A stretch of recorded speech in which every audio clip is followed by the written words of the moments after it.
a minister, a pastor, and also a taekwondo director.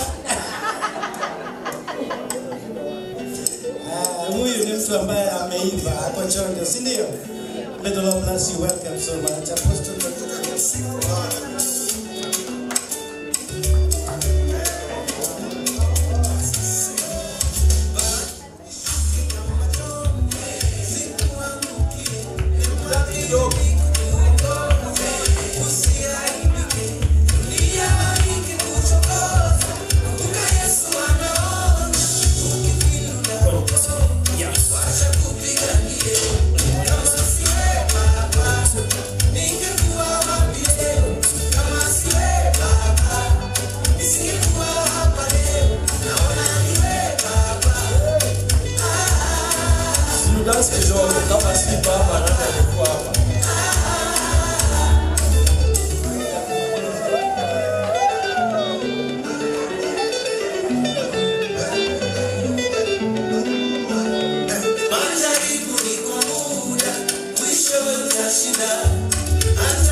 Make sure that particular one, you will do it after this. Then you'll be, if you're married, you'll be looking at your wife and you'll come and see your bar.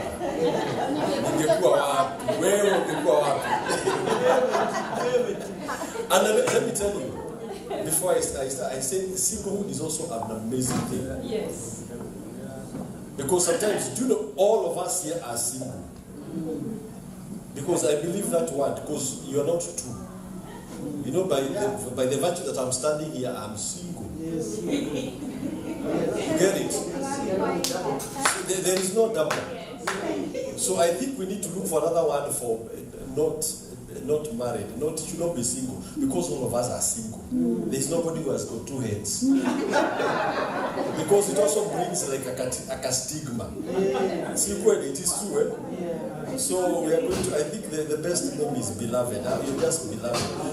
You and God, you're beloved. Are we together? So if you're not married, you're beloved. I think that's the best one. So how many are beloved here? Exactly. You see? Yeah? That is a good one. Beloved. That's the best one. Because all of us, and you know, I said this just a little, you know, singlehood is very unique. Because when you're alone, there are things you can do. If you can sleep in the kitchen and nobody will ask you. You can eat from the pan and nobody will ask you. It is true. You can sleep on the side of the bed, the wrong side. You can sleep with your hands on the other side. You know, if you sleep with a gentleman maybe who just throws hands, they can. So we need to enjoy singlehood. Like some of you gentlemen who are married here, you had to ask for permission to come here because you're married. Yes. Now the single people didn't tell anybody. They just woke up. They walked out. They're beloved. They just tell themselves. They report to themselves, "I'm going." There is a lot of freedom. And above all, you are like Jesus. Jesus never married. So never feel out of this place. Amen. I want to start by appreciating God for bringing me here. And I know we're going to have an exciting time. But I would not be in Seattle. I would not be if I never met Dr. Nibuku. Wow. See, let's give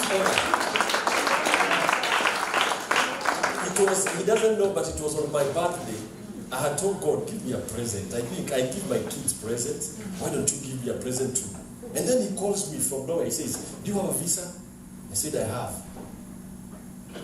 Can you plan to come to America in November? I was like, why not? And so I came. And therefore, I'm here because one man started this journey. Amen. So let's still appreciate him. And he's my boss. Because I'm a lecturer at Fulbright back in Kenya. And therefore, I'm sitting in the presence of my boss. And I value him and I honor him because he's a man who loves education. And he keeps on challenging. He's also in my class. He never misses a class. He's learning. So that is the key to do things. And of course, the next thing, this story I always like connecting. Then the next level, we visited Marion. See, Marion, you stand up. That time you were beloved. Now you are loved. Before you are beloved. I remember we were so tired when we went to our place, and Marion called many people to our place. He said, there's a servant of God coming. And out of that, I got to meet Bishop Wright. And now, this year, I'm here because he invited me. So can we appreciate them? Now, why I'm saying this is because it is important to realize that life gets to another level by divine connections. Just simple connections. So you could be sitting next to somebody and something happens. I also want to appreciate the servants of God. It is through Bishop. I was still taken to Bishop. I met Bishop Isaac through Dr. Lithuku. And out of meeting him, I have met Isaac Bishop, and I've met the family of GOC, and that's how I met this family. So you see, the connection is continuing. And now, this family now, they have a passion for family. Wakiwa na Kiari and Ruth, they love family. So now you can see how the connection is going. And now you are invited here by somebody. Who invited you? So you need to realize if you're invited by somebody, that person, God has connected you with a purpose because you will not be here. So I like looking at that. Then I met Kerry Prestige, and then Kerry began to broadcast me places on air. And I thank God because I'm meeting all these people. I thank all the servants of God, Bishop Pepito, your wife, and all that. So today we are talking about this thing called relationships. I'm not here to talk about marriage. Because when we talk about family, we are touching on everything. So the things that I'll be talking about here, last year I was here and I spoke about love languages on family. And somebody got delivered. Yes. Somebody in particular. There is one who was telling me I got delivered and an entire, because her love language was touch. And I will not say who, but I think you know. And she was like, that was the biggest deliverance. That she, how many were here last year? How many? I can see. So many testimonies. Testimonies. Because we learned about the love languages and how to apply them in our families, not only in marriage, in our families. Can I mention a few? Yes. Because probably you may be needing that. You may be needing that. When we talk about the love languages, like there are 5 of them, and I say, like now, if we start speaking Kikuyu or Swahili, Shakira and Hani and Nadine, they may not understand. So you can remember the names. They may not understand what we are speaking. Now, if you stood up there and you went to Shakira or Nadine and you told them, they'll be like, they'll not be understanding what you're saying. But the moment you say negredeta means, it's a way of saying, it's a Greek word that says, I love you. You get it? No, now. So you see now, they will understand that language. And they will respond to the language. And so when you come to the languages of love, it simply means every one of us has got a language they understand best. And some people, I'm just recapping very quickly. Some people, their love language is touch. When you greet them like this, or when you hug them, they feel loved. You can tell them so many things, I love you, I love you, I love you, but they won't feel you until they get a big hug, like Pastor Judy. Now, Pastor Judy will never feel complete if she's not hugged or greeted, and she holds you for a little while. Now, we have children. Some of our sons and our daughters have got their love languages of touch. So these are the kids that will want to sit on you, they will want to sit next to you, they will want to be hugged. And if you don't do that, one day they can come up and say, Mom never loved me, Dad never loved me. And you're wondering, as a parent, I gave you everything. Why are you saying I never loved you? Because you never spoke their language. So we have a responsibility to find out, even fathers. Maybe you have a father and a mother who always never, maybe their love language is, another is for example, is touch. But you have never touched your father in a way. Like my dad's love language is words.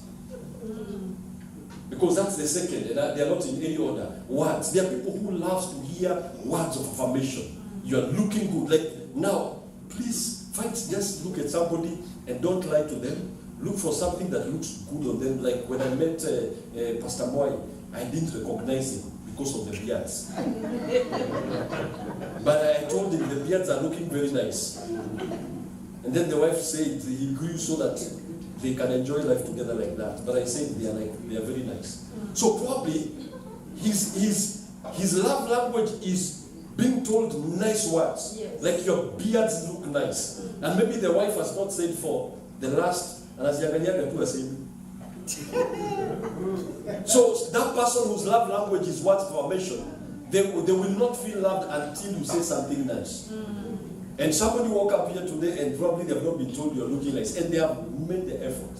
So you can imagine if your partner's love language is words of affirmation, and every day they dress up and you never tell them they're looking nice. And we're not saying that now you cannot, if somebody's love language is touch, that you should not tell them good words.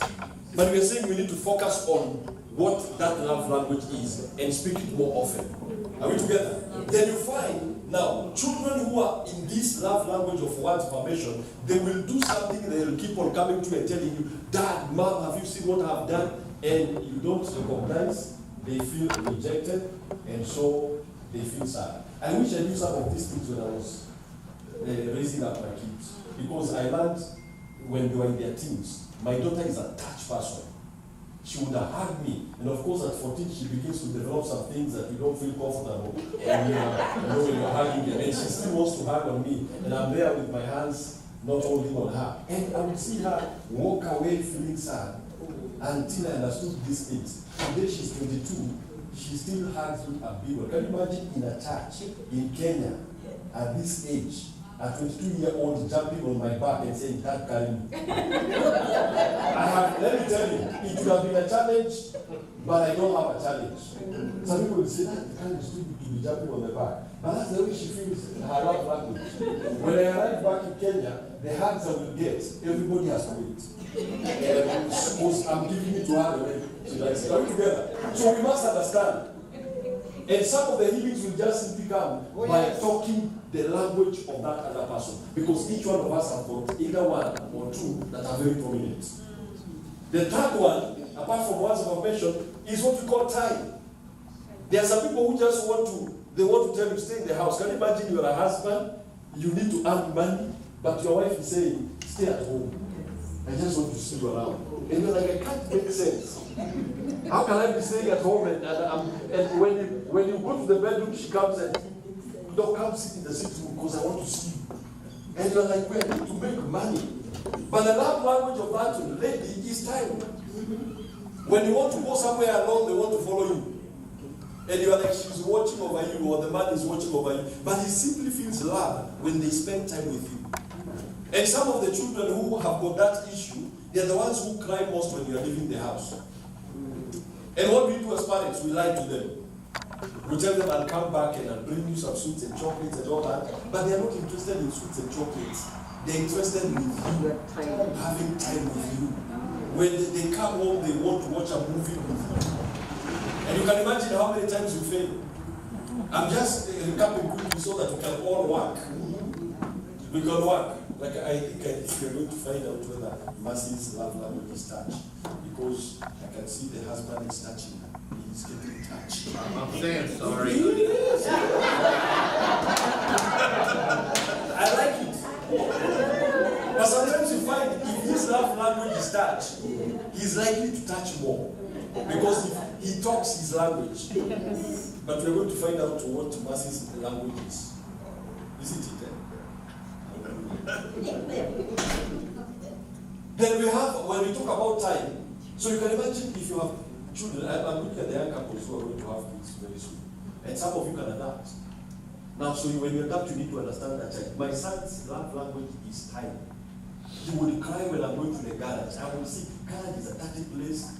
I would leave him. And he would be left there crying. And for so many times I was like, I rejected him because every time he wanted to spend time with him, with me, I was not. But when I understood, even nowadays when I go for some missions, he will still be like, Dad, can we go to Kupeleke? Then now I allow him to drive. What is happening? We are having a better relationship because I understand his love language is time. My daughter, as long as she gets her heart, sometimes we are sitting with my wife and we are watching TV, she will come and sit in between us anyway. Then you are like, now we understand. Before, we used to be like, you are such a big girl, 14, 15-year-old, coming to squeeze yourself over here. Move away. Because that language never dies. Even when they grow up, they are seated together here, they will want to be edging towards you. Are we together? Then we have the language of service. That is number 4. People whose love language is service, they love things being done for them. They arrive home, they want to see a cup of tea being brought to them. And when you bring a cup of tea to them, especially most men are like that, you see them beaming up and smiling. They want to send people. In fact, they feel nice when you're moving up and down in the house. They feel so nice when they see you getting, you get them juice and you bring to them, then when you bring, they say, you didn't bring the tissue. So when they see you walking away, they fall in love more. And so when you bring the tissue and you're taking to them, when you're walking towards them, they are falling in love more. And so when you just bring to them like this, they say, is there anything else I can eat? Then when you're walking away, it increases. Now, the moment you do like 4 or 5 rounds and you sit, then they hold you and now they feel like you have accomplished whatever. They relax you. And some of you are seated right here. And now some of you are getting healed. That's what she was talking about, childhood trauma. Maybe some of you have marriage trauma. You have not been loved the way you want to be loved. To be loved. So find out what your love language for your partner is. And most of them have talked to. They are usually two, not many. And begin to speak that language. Because if you don't, then you'll be having a cold marriage. And it is never late to start. Because you can even start when you are 50. Even if you are 50. Marriage sometimes it's not how long people have been married. There are people who have been married for very long. But they're just copying. You know, like what she was talking about. You are doing what we call coping mechanism. Somebody said that some marriages are like what you see those chicken. Have you ever seen cockerels who fight for so long? After they have fought for so long, they now get tired and they just look at each other. They stop fighting. They stop fighting, but they don't like each other. So they say, let us live together because we have no energy to fight anymore today. But do you know any relationship can be rekindled by discovering what the languages of love are? Are we together? Yeah. Are we together? Yeah. It is as simple as that. So we have talked about what? Number 1? Touch. What? Time. Service. Now who can remember the other one? Yeah? You said we talked about what? Then there are people who love gifts. Now the children whose language is gifts, when you come into the house, the first thing they will want to do is what have you done? And what happens? You feel bad because they're like, this kid, instead of greeting me, is looking at my back. And you can almost get annoyed. Because for them, they're like, if you bring me something, then you love me. So, my wife is in that category. She loves gifts. And sometimes they're not even looking for big gifts. So I used to buy a chocolate, I eat half, then I arrive home, I tell her, I've left you half. And she would be, thank you, but she's not happy.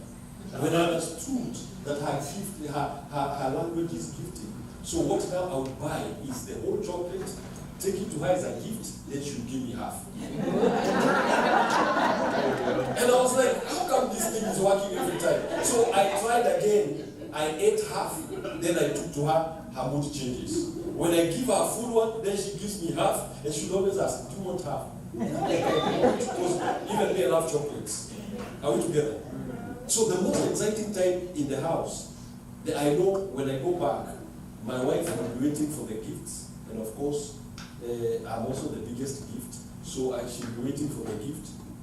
My son will be waiting for the time. I will go out with him, and he saw me driving with Miracle David. He was like, Dad, you have to teach me that. So he wants to spend time with me. I know my daughter will be waiting the first day. She will sit next to me in the car. She will want to sit at the back seat. So what am I doing? They understand my language. I understand their language. And that's what we need to do. So let me ask, because we are doing it practical here. Which one is yours? We'll give him a mic. Because the wife must start practicing today. If it is touch, I'm going to kipara pua. The ones that you feel I fall into this category. I fall on sending.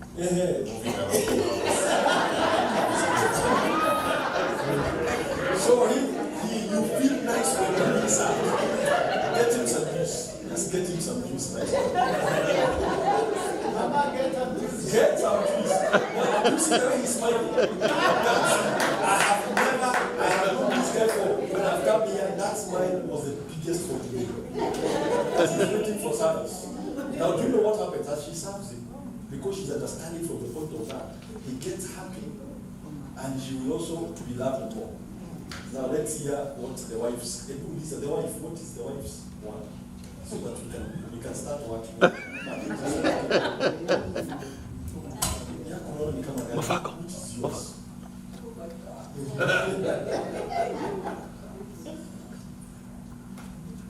I love some. No, what do you love being done to you? To be done to me? Either gifts or touch or service. All. What?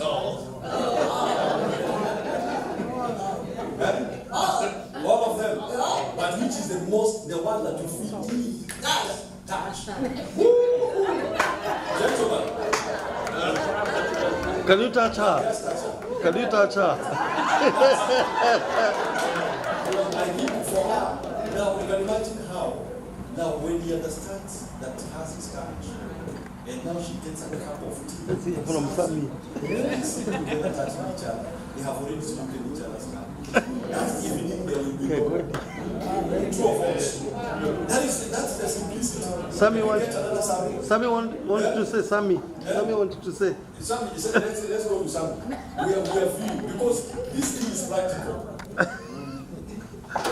And if you have a child, you also need to ask them. Oh, and we have a mother there, and a daughter there. I will ask all of you. Yes, sir. I think I fall in the same class of Karanja. I like her going around, coming. Get some juice. Get some juice. Now do you know what this is saying?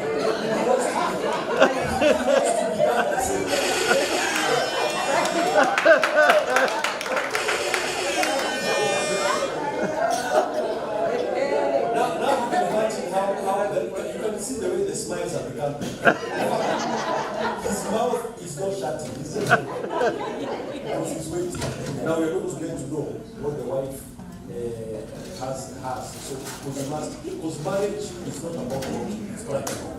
It's practical. We can't do this thing here. We It's practical. Now, some of you may be asking, what if my child is far?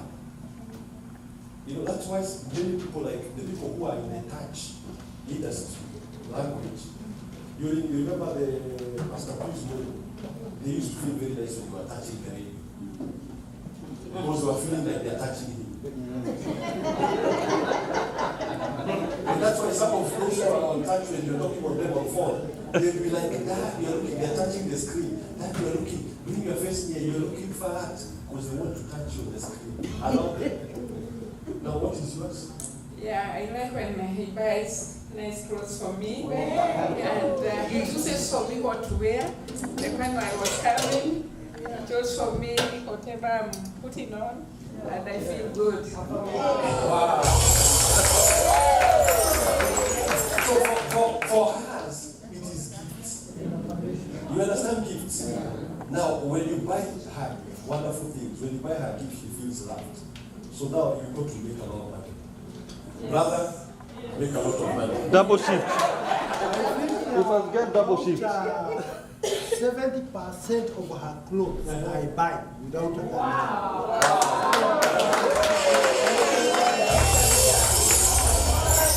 Use the microphone.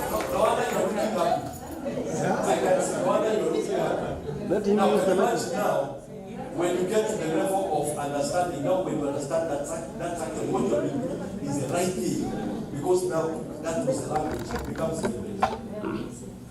And marriage does not work on many things. You will discover it works on maybe 2 or 3 things that you do to each other. Let's see a marriage. Because they are newly married. You know, maybe they are not shared. No, we are being practical here. True or false? Marriage, which one is yours? I think it's too early, but mine is attached.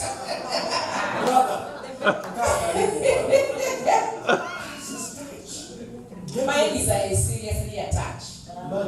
I feel home when I'm touched. You don't even have a big job to do. When you come home, you touch her and you allow her, you feel until she becomes relaxed. That's when you allow her. Now that evening you'll have chicken, you'll have whatever you need.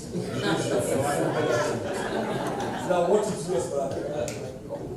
I feel happy when I feel her soft fingers on my hair. It's like touching my hair. It's like Now, do you know something about that? Now that marriage can become very good because they are speaking the same language. So they don't need to effort. So get close to each other. Then married probably just need to touch the hair. Just I want to go to imagine it always. Now let me go to Mom. I know your daughter Julius is here because it can also work between parents. Mama Julius. What is your language? Mine is having time together. Having time together. Yes. Wow. Yeah. Juliet, you spend time with your mom? Nowadays. Nowadays, when she got sick. And I'm very sure there's a time she was almost feeling. You know, some of the times, especially some men who love time, people who love time, when they get sick, they don't want to stay longer sick. Because they want you around. So when they know you're going away, they pretend that they're the highest value. But that's the truth. Now what is yours? Huh? I love when she gets me gifts. Now do you see? Now you can imagine your relationship can become better simply by understanding that when you go somewhere, maybe a nice gift you take to her, and then she's able to spend time with you. So when you buy a gift, you can tell her, come and collect your gift. So you spend time together and you start giving love to each other. Let's hear the brother here. Now I've shown you how it works between parents and also between couples. Now you can take it to another level. Amen. So I have a conflict because the words, encouraging words, I love the encouraging words, but there's other words that I don't like so much. So how do I answer that? You got it. In other words, you value words of affirmation. Yes. You love being encouraged. And now what happens is that you're packaging for any word of correction has to be packaged in such a nice way. Instead of saying, I'm just not saying that it is you. Instead of saying, for example, you are lazy, Yes. you can say, can you improve on waking up early? You get it? Because you are using words, but you are using them selectively in the right way. So they don't destroy. Because if you use negative words, now a person who is under the words of affirmation becomes hit low, and they can't even stand up. So words are powerful. Have you told him he's looking nice in that suit? Yes. So you told him? No, just repeat it. You're very smart and handsome, my love.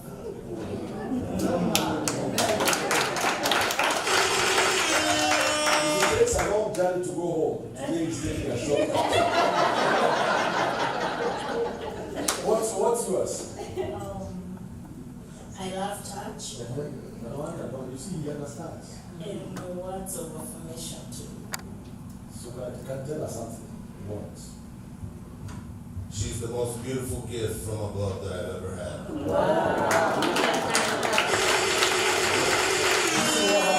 When you begin to speak that language, right now there are two of them. They are not even singing. Things are beginning to happen there. Now let's now men of God. I thank God because Bishop Peter is here. He won't escape this one. Give it to him. I want to know what his love language is. Service. I can tell you. Right now. Before you even take the mic, before you get something. Just something. Don't get used to it. Because he's like God. God is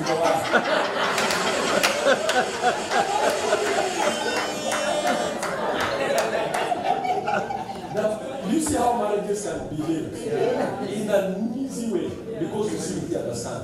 How many of have got young children?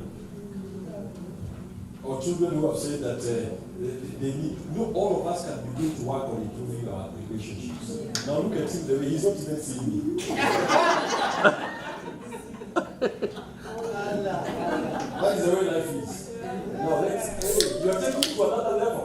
You are opening that card, and that opening alone is even sending waves. Please stay in the meeting. Remain here. Now what's yours? Touch and time. Come closer, brother. They don't even like it far. That's very true. Even while driving. She still wants to be touched. While driving. Driving. She will drive better than you. Speed everywhere. Yeah, I know how she drives. Now, let me tell you, when you catch her when she's driving, she gets better even in the driving. Amen. Are we together? Obadiah. Have you learned something? Obadiah. The nearest. By the way, this can come from. It is the mic is there. Which one? Mine is time. Time, eh? You just spend time with your wife. Now, I can't separate between gifts and words of affirmation. something I said there are two. Yeah, You may find all of us need those things. 5 of them. But there are those ones when they are done up there. So that means when you speak nice words to your wife, she will want to spend time with you. You get it? So if you speak bad words to her, she will run away from you. So combine the gifts and the words of affirmation, and your marriage will be on the way to the best in the world. Wow. Are we together? Have you learned something there?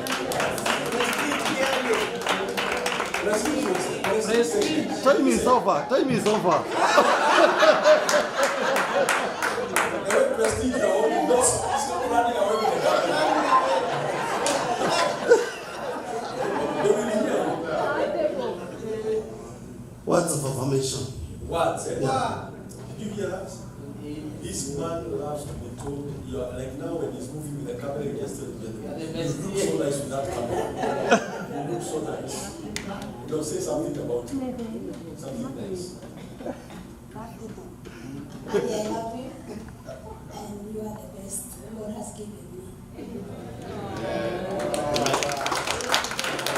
When you start saying that, when he's taking videos, he may start taking angles you have never seen. You can even throw when you say that. And what is yours? Mine is touch and tie. Please help this man take the camera.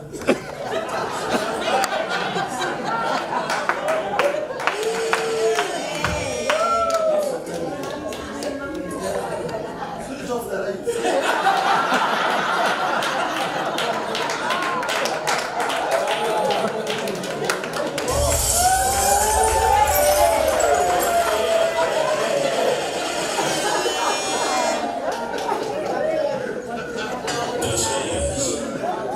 They are coming.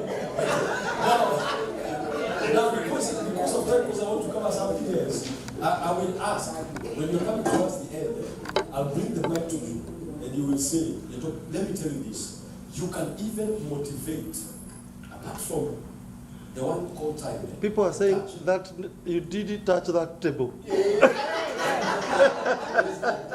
It's who wants to take it. But let me say this. Now, do you know these languages? You can even use them to motivate people you work with them. Okay. Like now, when Sister Ruth discovered that Sister Pastor Julius is a touch person, now they hug her more often. So a better relationship emerges. Now, for example, if I come to the US next time, I can say I want to spend time with this gentleman. Now he will feel valued. Now you can imagine even now Bishop, assuming Bishop Isaac begins to understand all your language. Now he begins to apply that. Even the church becomes a better place. You understand? Because, for example, and we are saying we've got to be careful because sometimes I may know she's a touch person. So as a man, I will not touch her the way the husband touched. But if I go to greet her, I will hold her maybe a little longer because I know that touch makes her feel valued. Are we together? Yeah. For her, probably if I come back from Kenya, I can come with a gift because I feel that's the language. Are we together? So we can even become better. Like in the school when I understood my teachers, I have 8. So I did a small test about their love languages. And they didn't know what I was doing. The one of time, I will call them to my office and we'll have a cup of tea as they discuss our performance. When they come out there, they're like, wow, I spent time with the director. The one for gifts, all I need to do is to buy. Sometimes I even buy a banana and I say, I brought this banana for you. And the guy will feel like my boss loves me. And that's what we can actually do when we even in the community, when we understand people. Now, listen to this. You've also got to be careful because that language that belongs to you is the same language that the enemy can use to bring you down. Yes. You get it?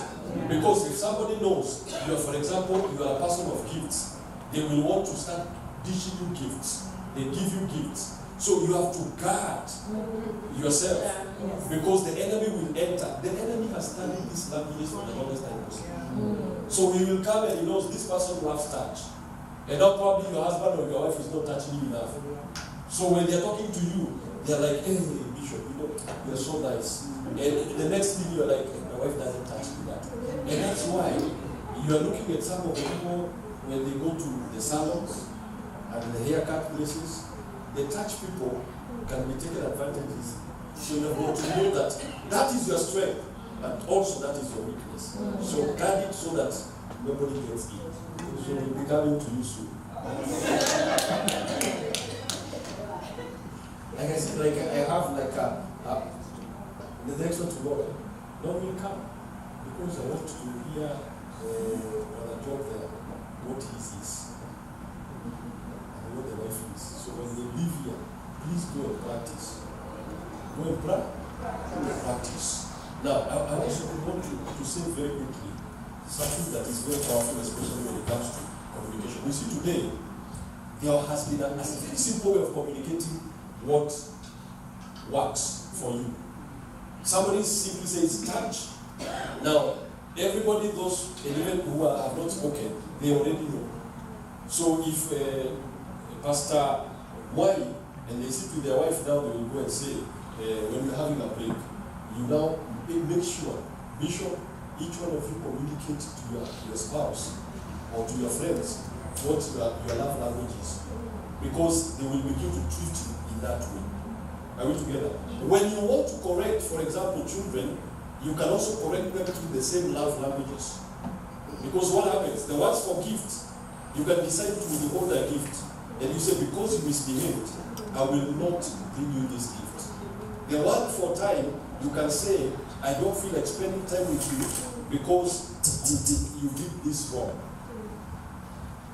Are we together? So, and we are not saying manipulating. We are saying now, you use the same gifts to put order in their lives. Because you can be able to say, if you ever call me nasty words, then I may not have spent time to massage you if you are a person of touch. Now that person may be imagining that they will not get that massage, they will be, I want to behave very well. So, what I want also to speak quickly about is also about communication, because marriage works by communication. And there are very, very simple principles that I'm going to be talking about here in a brief way. Now think about how many times, how many of us here have ever had a situation either with a child or either with a spouse, because we are looking at each family. Maybe sometimes you spoke something and you had an argument. How many of you ever had an argument? An argument. Yes, you mean you're very nice. No, there's a difference between conflict and arguments. Right now, a conflict is not an argument. A conflict is you don't agree. Now, for example, I'm wearing black and gold. Somebody may be looking and says, you should have put white. No, but you're already in a conflict with me. We are not fighting, but you're already in a conflict. So conflict does not necessarily mean a fight. But conflicts can lead to fights. So how do you avoid those in relationships? And these are simple principles that I will talk about very quickly, because I've not even touched what I wanted, but I will come there. Because today you will leave understanding something that your life will change. Now, when it comes to communication principles, these are the easiest. Number one, you will find for you to have effective communication in any relationship, with your children, with your spouse, you must create time. You must create time. Now, for a wife to come home and say, I need to talk to you, now already that one is a failure. Because especially when most men here, I want us to talk, they go through their mental analysis, they're like, what did I do wrong? And they almost feel like running. Never, if you want to have a conversation with your husband, never tell him, I want us to have a talk. He will not come over. He will not, even a son, he will not come home early. Women love to talk, men don't like. So that word talk scares us. It scares us. In fact, you can say, you can use words like, I want us to discuss something. That is better. Pastor, kwanza anakustua na kuambia, come early, I want us to have a talk.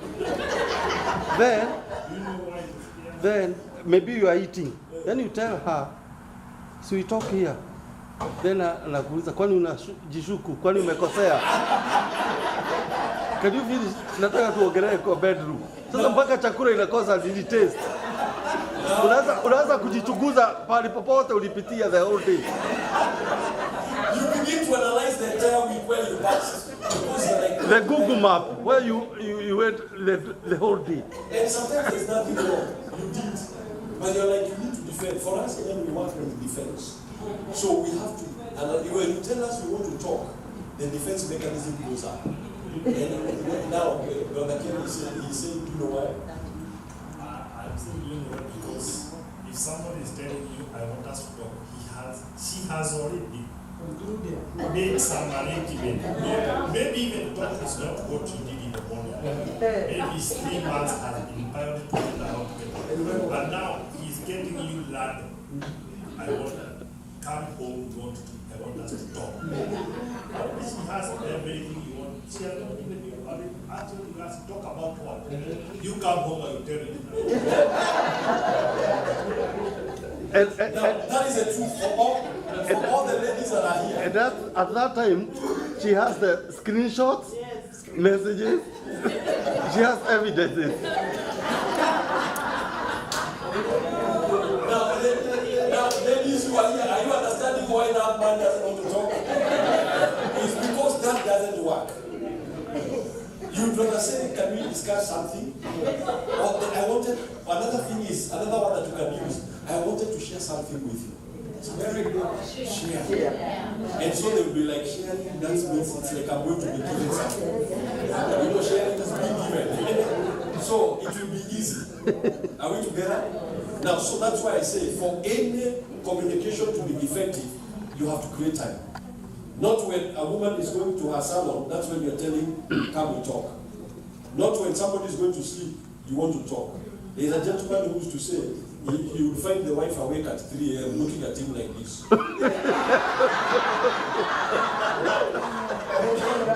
And so he sent a message to our show. She was like, I'm scared. Because my wife has been telling me that we need to talk. So he comes late at night and finds her asleep, and he goes and jumps into bed very quickly and sleeps. Then at night when he opens up his eyes, he sees the wife.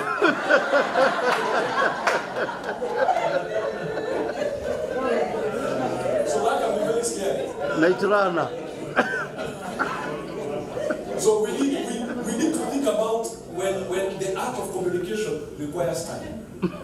And that's why you either take that person out, a quiet place, and that is when you can say, I wanted to share something. Do you have time? And you can begin, because it's an art. Otherwise, these abrupt conversations sometimes destroy relationships. Because for us men, we are very defensive. We are created defensive. So there are things, as Karen was saying, you'll begin to work in your head, wondering what is the accusation. And so he will also be lining his defense. So by the time you start a conversation, the man is already so defensive, and the conversation cannot go anywhere. Now, the other thing, it is about the power of touch. The power of touch. Now, assuming it's actually saying that two people, a couple cannot fight, even with your children. You cannot fight when you're holding hands with each other. You can't. Or when you're touching somebody like this and you're telling them, I've been thinking about this thing that has been bothering me, and I really want to share it. You'll find it is very rare to fight. So, if somebody feels aggressive, they will find they are pulling away. But a touch assures that you're in the same team. And so, it is important to use that principle, the principle of touch. Now, the number 3 principle is what we call intentional listening.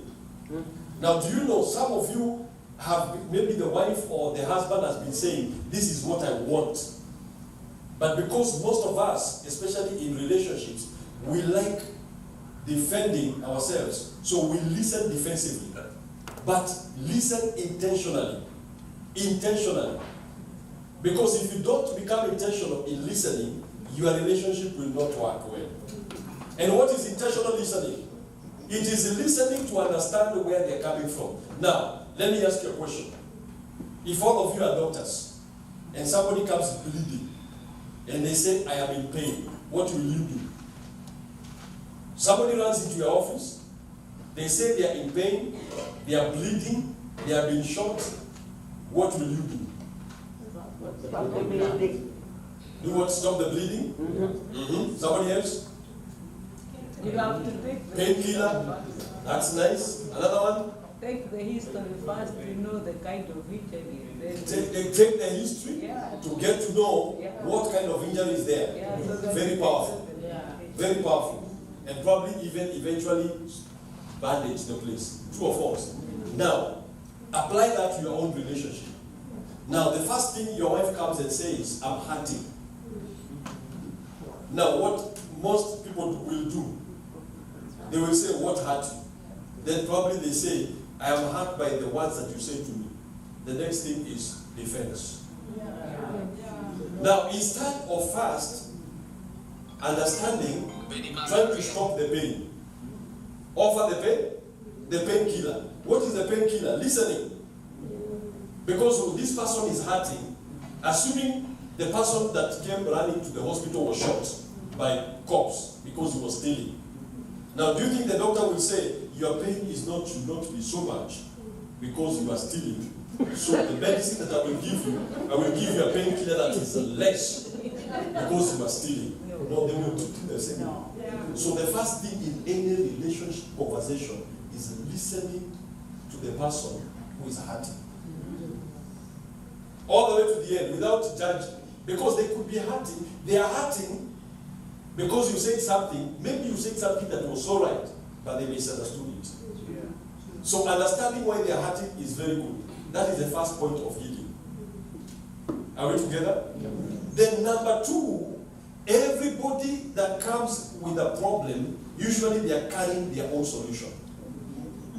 You know, most of them will try to solve problems, but we don't understand that if, for example, our sister Nasha goes to the husband and she says, I am hurting, most likely she's the same one who will say how she wants the pain to be stopped. Now, what do we do as most of us? We try to create defenses and we try to talk the person out of their heart. Instead of telling them, asking them, now that I said this one, I said this words, what do I do? I wish you can apologize. Now, an apology does not mean you are guilty. Are we together? Because most people think because you are saying sorry, it means you are guilty. Saying sorry, you are bandaging the wound. It is not a weakness. You are actually bandaging the wound. I'm sorry that I made you to feel that way. What have you done? You have bandaged the wound. Now then you analyze, is there somewhere that you are wrong? The other one is forgive me. Now forgive is so powerful because you have thrown the responsibility to that person to deal with the pain that they are carrying. Are we together? So intentional listening. We said the first one is time. Spend time. Number two, intentional listening. There is what we call mirroring. It's about mirroring. Mirroring is sometimes repeating what they have said. Did you say that when I said you are the best in this area, you got hurt? Why? Then somebody starts to say, because when you say the best, that means there was a comparison. Comparison. So there must have been a better and good. That's why you're saying you're the best cook. You know, there's some people who can misunderstand a statement as a best cook. Now, for those who are married, can you imagine you tell your wife you are the best in bed? No, she's also saying,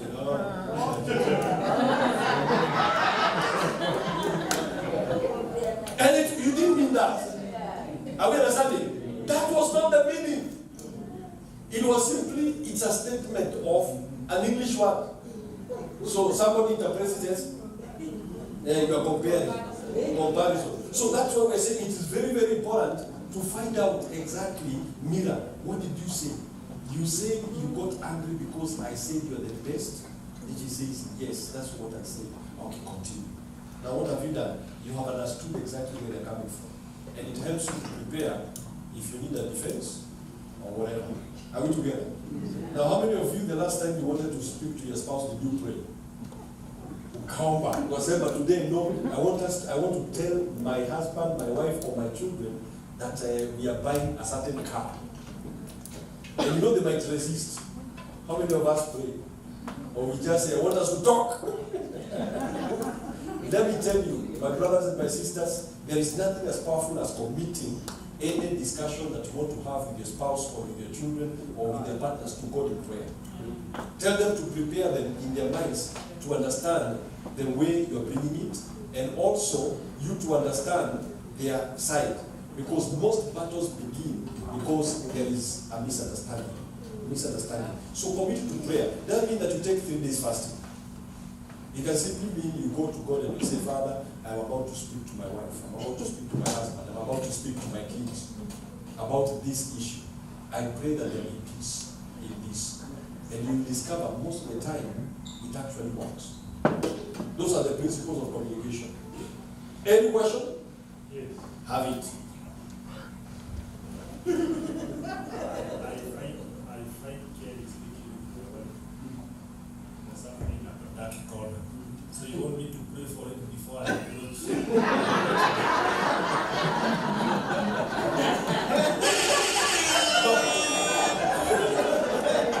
No, that's a very, very nice question. Do you pray for it when you see Kimani in the dark corner with the wife? Yes, say, Lord help me.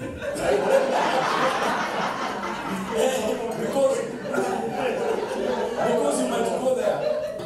You see, you might still go there and kill a person. Because you didn't pray about it. So it is good to do that. Now,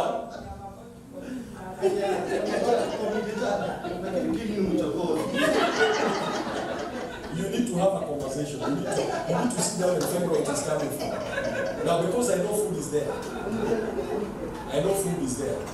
Now, this other one, I want us to pay quick attention because after this, when you are eating, you can be preparing the questions for us.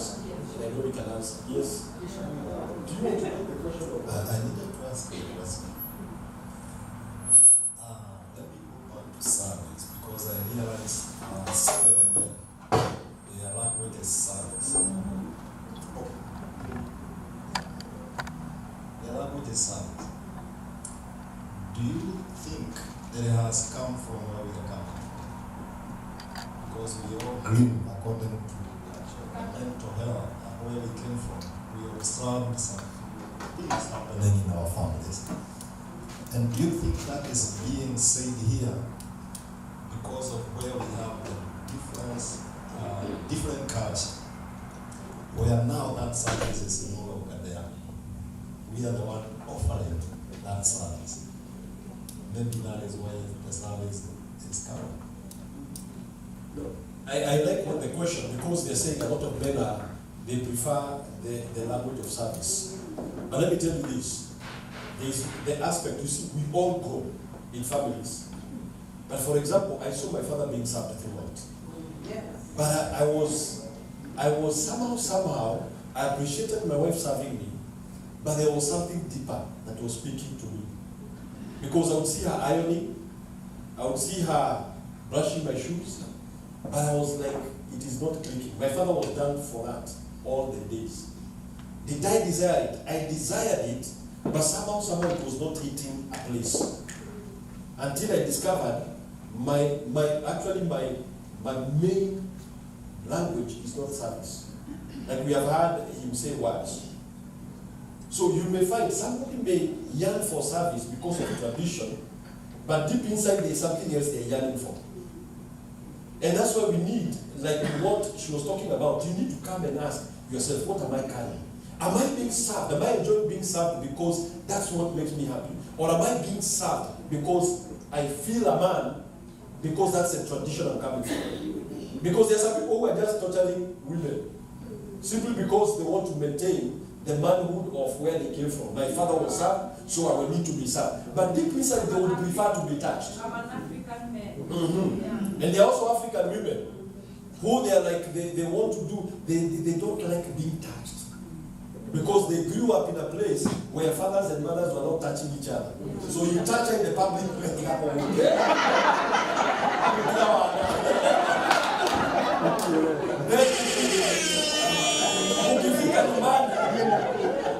The same person, when you are at home, they're the same ones that are telling you now touch me. So you see the tradition keeps outside there, but inside the home, the tradition dies.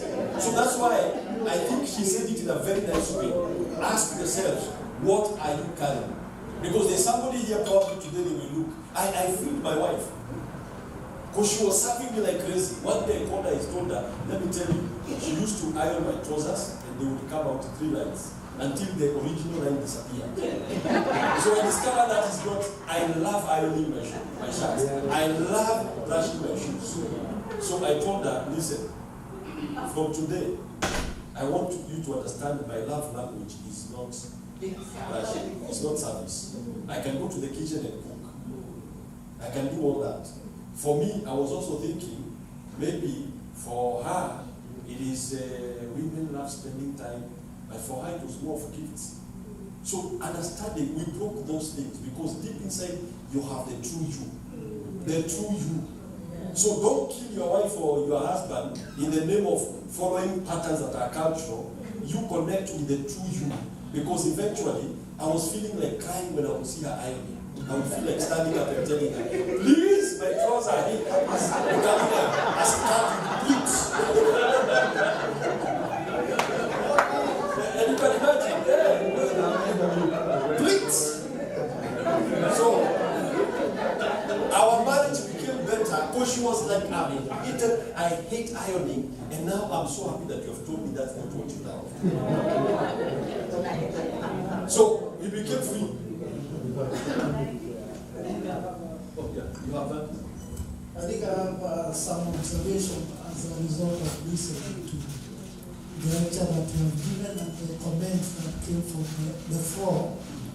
And I realized that marriage is not a bed of roses. True. What we do, we try to celebrate. I think I don't want people to concur with me, but I think we try to celebrate the commonalities. The commonalities by accepting the differences that we have, because we are not created the same. True. I'm a man. She's a woman. So there are some differences between those two individuals. What brought us together, we are trying to find that difference, the commonalities, and bring us together. We cannot run each and every day, because every day is a day of learning. You cannot tell me that young man who married recently, she has a journey to go to get where we are. We have experiences, we have some differences occurring, but yet we hang on there. We hang on there. So we learn to accommodate. What we do, we learn to accommodate each other at the level. Look at this, at the level where you are. Because I'm not in the same league and the same level with my teacher. I'm in a different level, and I have to deal with that level. So don't think that how I deal with my issues, you can tackle them. Learn to accommodate each other and find the commonality. Try to bridge the gap. The gap is wide. Totally wide, but you have to. Can I say something, please, teacher? Let him finish. Yeah, finish, but I want to talk. I hope she is not giving a rebuttal of what I'm saying. No, what we are here, we are expressing with a lot of respect to each other. We are just expressing what we are learning, because everybody is getting something different. True of us? Yes. Okay. I'm sorry because I missed the one I want to talk. You hear the way it speaks. Yes. A very strong mind. Anyway, all I know is marriage is sweet. It's not a point of looking for commonalities. Because if you marry your best friend, not like I blame our tradition, whereby our parents wanted us to get married at a certain age. What are you still doing here? You need to go. Mm-hmm. So you just get married by coincidence. Unapatana na jamaa, naye kwao amekosewa amani, anachukua mnachukuana. That is not marriage. But if you feel, what is this love? That strong feeling of affectionate. Mnapatana, you understand each other. Okay. You understand each other, and you are guided by the principles of love, by the Bible. So with that, you are not looking for a common ground. You people, you are together because there is that feeling of attraction to each other, whereby you cannot see something better than what you have. So let us be guided by the fact of love. And don't go to look for somebody by coincidence. Let you have the feeling of that person and you will live a happy life.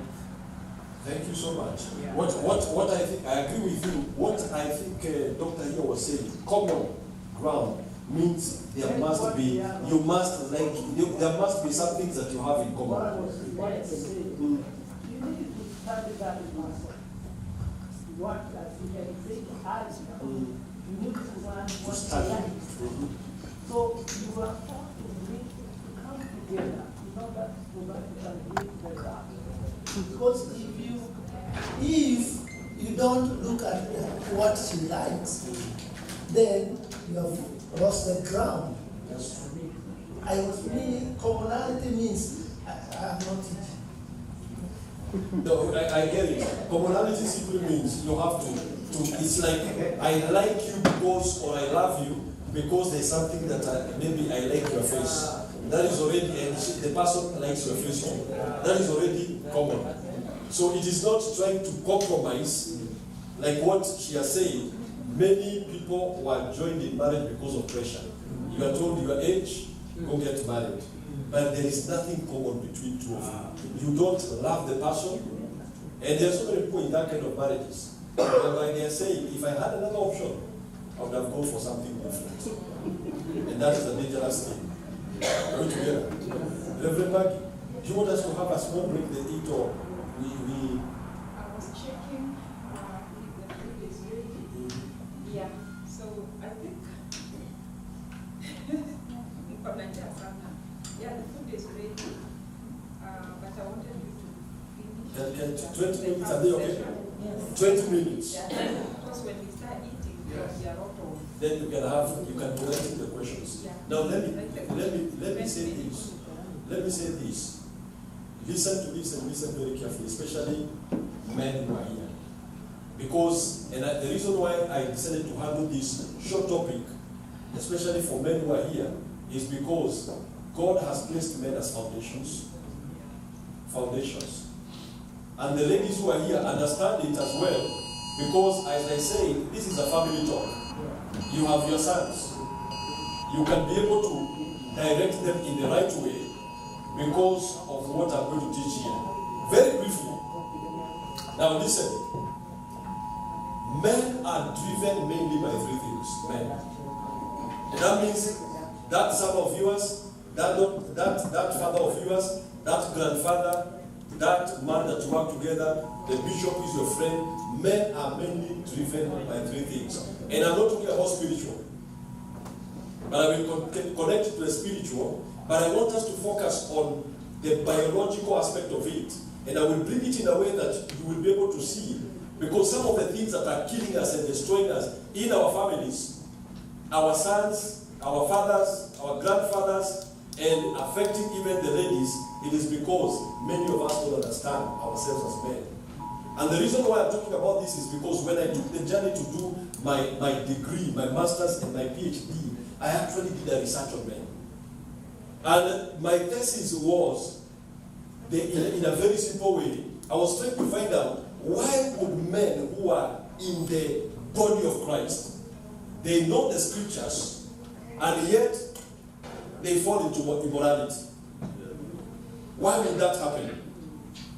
And I was like, there must be some driving factors that we don't understand, because somebody knows God, prays in tongues, carries a Bible, and eventually trips.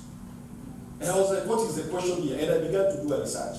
And it was a very hard one because in Kenya, most of the books were not available on men. Very few books are written on men. And so today what I'm sharing here is years of research that will help you to understand. My marriage became better the moment I understood this. The three things, two of them are hormones. Because many times we never think about hormones in men. And one of them is an organ. And it's not the organ you're thinking about. Are we together? It is not that one. Because I know there are people who are already thinking about it. And so, as I always say, I respect everybody. And usually in my meetings, I don't talk, apart when I'm having couples alone. There are things I will talk, but I will always remain respectful. Are we together? But the two, the first hormone, we all know it. The T hormone, testosterone. Now, what happens, those who are in the medical field, and you can correct me if I'm wrong, when a young boy, we will call him a boy, a male, is in the mother's womb, between 6 and 13 weeks, there is something that happens inside there that changes 100% the way we are. And that's why they say sometimes men are born brain damaged. It is not damage, but it changes our brains, not the thinking, the brain. There is something that we call a hormonal bath. There is it's like a washing. It's like marination by the hormone testosterone. And what happens, it changes the brain structure. We have two hemispheres, simple biology. In between, there is a network of fibers that separates the right and the left. Now, that network, in biology, it's called, scientifically, corpus callosum. It becomes thicker. In fact, even the brain changes color because of that release of hormone. It doesn't happen to girls. Now, what happens after that? Now, from that moment, a man will never be the same as a woman. So for any woman who says, I want my man to be like me, emotional and all that, it will never happen. Because one of the things that it kills, it is the emotions. Not completely, but if something happened here, for example, if bad news were reported here, most men will not cry. And you'll be thinking, these guys are not sensitive. It is not because we are not sensitive, it's because of that wiring. The wiring to communicate emotions is actually slowed down. So you will find, you will say, you tell a man, you are so-and-so is dead, and they will be standing there and they're not crying. And you're like, this guy is so heartless. How can he not cry? So what happens, that network of fiber thickens. Now for those who do wiring, especially my brother Kenny probably understand wiring. In Kenya we have what we call 3-phase and 1-phase. I don't know whether he is the same. Now 3-phase, that means it is thicker, it carries more electricity, more power. I don't know whether it's electricity or whatever, but it carries more power. So you will find, for when it comes to emotion, for a man to process his emotions, it takes a longer time. It takes a longer time. You may come home and you say, I'm hurting. And the man asks, where? You point here. When did it start? They start looking for facts. Because the brain is trying to process what are you feeling, and they cannot understand it. And if you are thinking, this man should be hugging me, should be saying sorry, and you're still asking for facts. When did it start?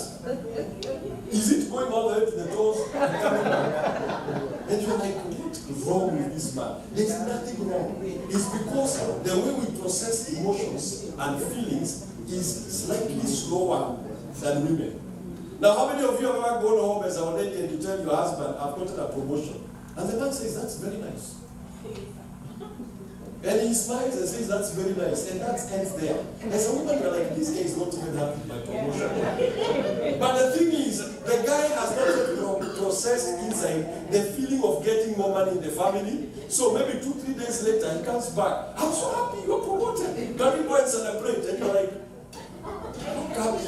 He's never wants us to celebrate, and the first day, he never said anything. He's still analyzing. Like now when we say we are about to eat, the women are going to feel, like now women are feeling the smells. Men, they are still logically thinking. When men go there, they are likely to be, they are likely to go exactly to where they know, the food they know. They finish. The women will want to taste a few things because for them, the emotions are working. What can this taste like? And that's why you find in most restaurants, women will ask for some food. Later they say the food is horrible, but men will keep on sticking on to one thing. We go for meat, and it remains to be meat, and cabbage, and ugali, because we don't want to tie our emotion in trying to analyze how food tastes. And then we come now to the aspect of the emotion when it comes to cooking. Now, for most men, you ask them, what do you want to eat today? The guy looks blank.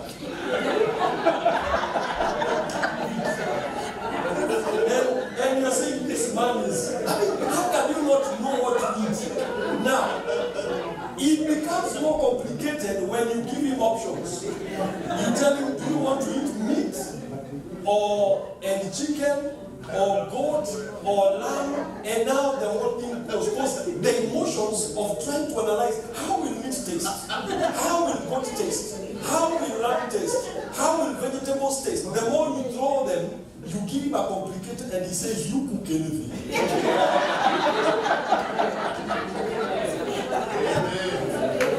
Food is okay. Then after that, what do? You cook anything. Then the man comes in the evening and says, what did you say you wanted to cook? You should have cooked rice and goat instead of fish and ugali. Why? Because when he now went, he went on processing. Eventually, the download of what will taste good to his taste buds lands. And then at that time, you cook the wrong thing. So an argument starts that way because you asked him what he wanted to cook. So what do we say? For men, ask them what you want to eat in the evening, leave them, let them go. Then one night around 10, 11, ask him to confirm. Because that time the downloads will have happened. It will have happened.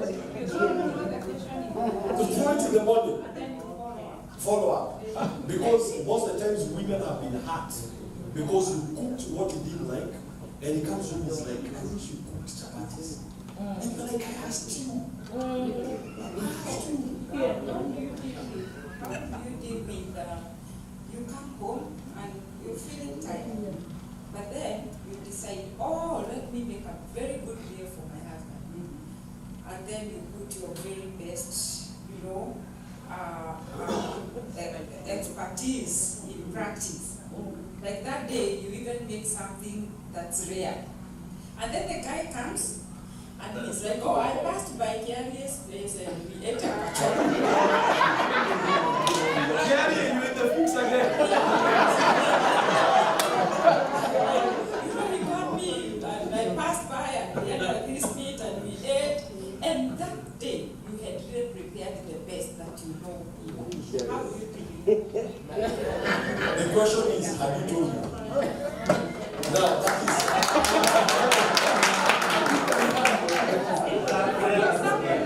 Now, let me tell you. Now, Maki is speaking to me like all the ladies. He wanted it to be a surprise. But let me tell you, men you will be surprised by men. Because if I carry, like yesterday, you are going home. We had met and we were going home. And Kenny again, the culprit is here again. He invited us for some meat. Men will always go where meat is. And so the thing is, if you're going to prepare a good meal, please don't surprise your husband. My wife one day made a surprise of something that up to date I don't understand. And I hope she doesn't see this. It was called tiramisu. It was called tiramisu. It is something she learned. It's a pastry. She made it, and halfway I was eating and I was trying to process the taste throughout. And I didn't know whether I liked it or not. And she was asking, how was it?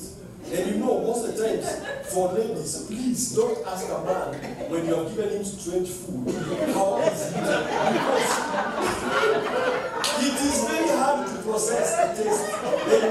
The wiring battle, it is slow. Are we together? Now, can you imagine? Most of the ladies, and I'm saying this with a lot of love for the ladies, you, of course, you present a good meal on the table. Men are not visual with food. They are looking for the taste. And now the moment you have tasted the first one, you are in danger. Now, that one creates a lot of chaos in our mind because we are trying to process the taste. And you don't have a concrete answer. After the man has eaten, you will find most of the time and say, hey, that food was so nice. And the lady is disappointed there at the corner because he's seeing the man eat and saying nothing. So, you either allow us to lie to you, Ali, or allow us it until to the end, then you make a comment. Otherwise, you will be disappointed. Now, this is what I'm also saying to men. It is not an excuse. Yes. It is not an excuse. If you taste food for the first time and it is good, and your wife, you know she's the one who asks whether the food is good, please tell her in the beginning.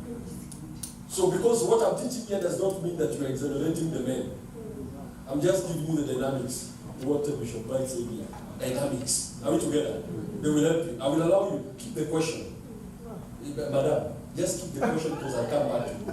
I know, because I want to finish there, I can allow the questions. Oh, just wanted to say, just 1 second. Say back.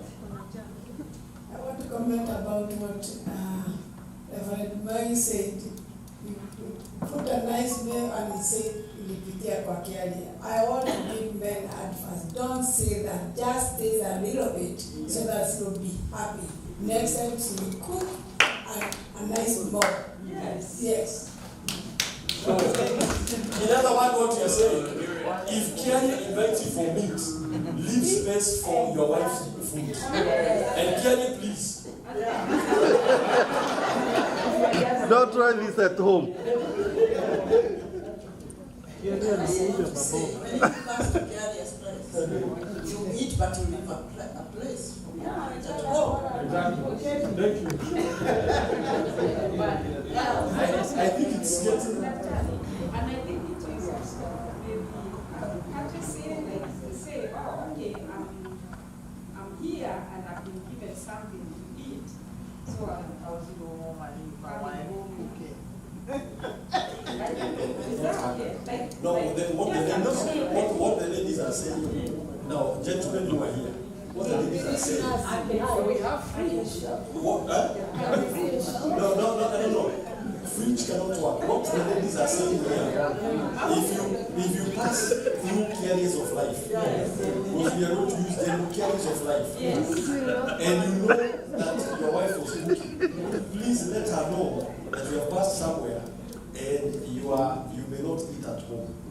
And what I've learned, I'm giving you an example with my wife because she loves to cook and she'll get frustrated. When I leave in the evening, she will only ask maybe or in the morning, are you going to have dinner tonight? I usually will tell her yes or no. If I say yes, then I will make an effort to make sure that I eat. Yeah.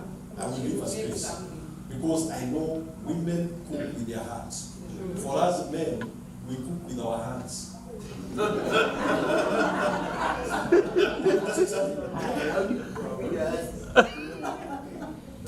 have the same thing, but I will say this because he does it to me too.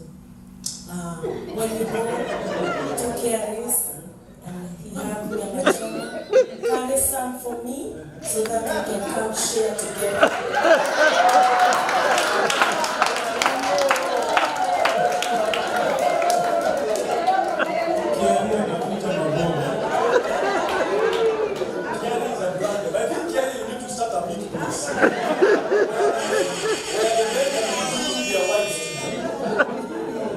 Allow me to go to the next thing.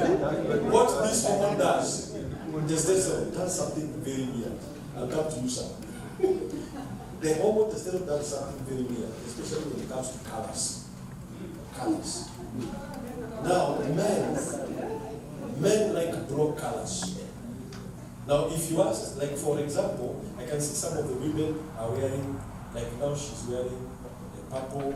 Now I learned from my wife now to look at details. She's wearing purple with some silver things. Now women will describe it that way. But men, ask them what was Nasha wearing for her, at least a plain color, it's identifiable.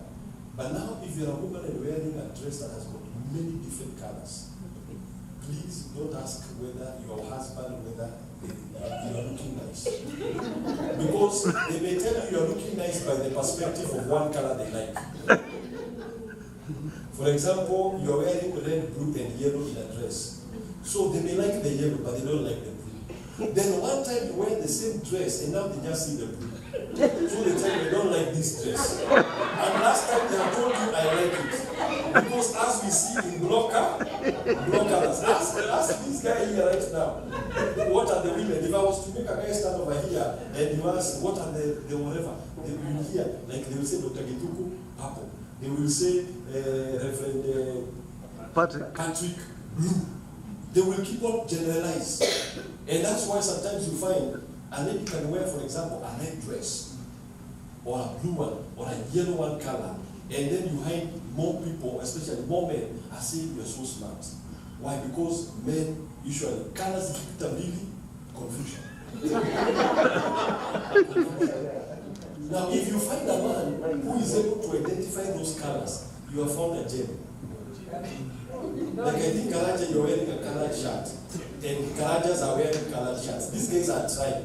You look at most of the men, look at him, one color, one shirt color. He has really tried. Look at this, one color. This one, I'm very sure it is your wife that sewed it. And they are matching. Most likely it is her. So if you look at most men, they will wear one color. You ask my brother there what color the shirt is wearing, he will not tell you flower, he will tell you blue. Or light blue. Because he will look at that. Now the wife will describe it different.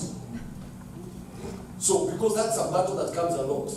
So ladies, sometimes when you wear colored things, unless your husband is really keen, watch out to our mind. Because they will give you a yes, then later they say, but this is not so nice. And you wonder where it's coming from. The other thing is about the hair.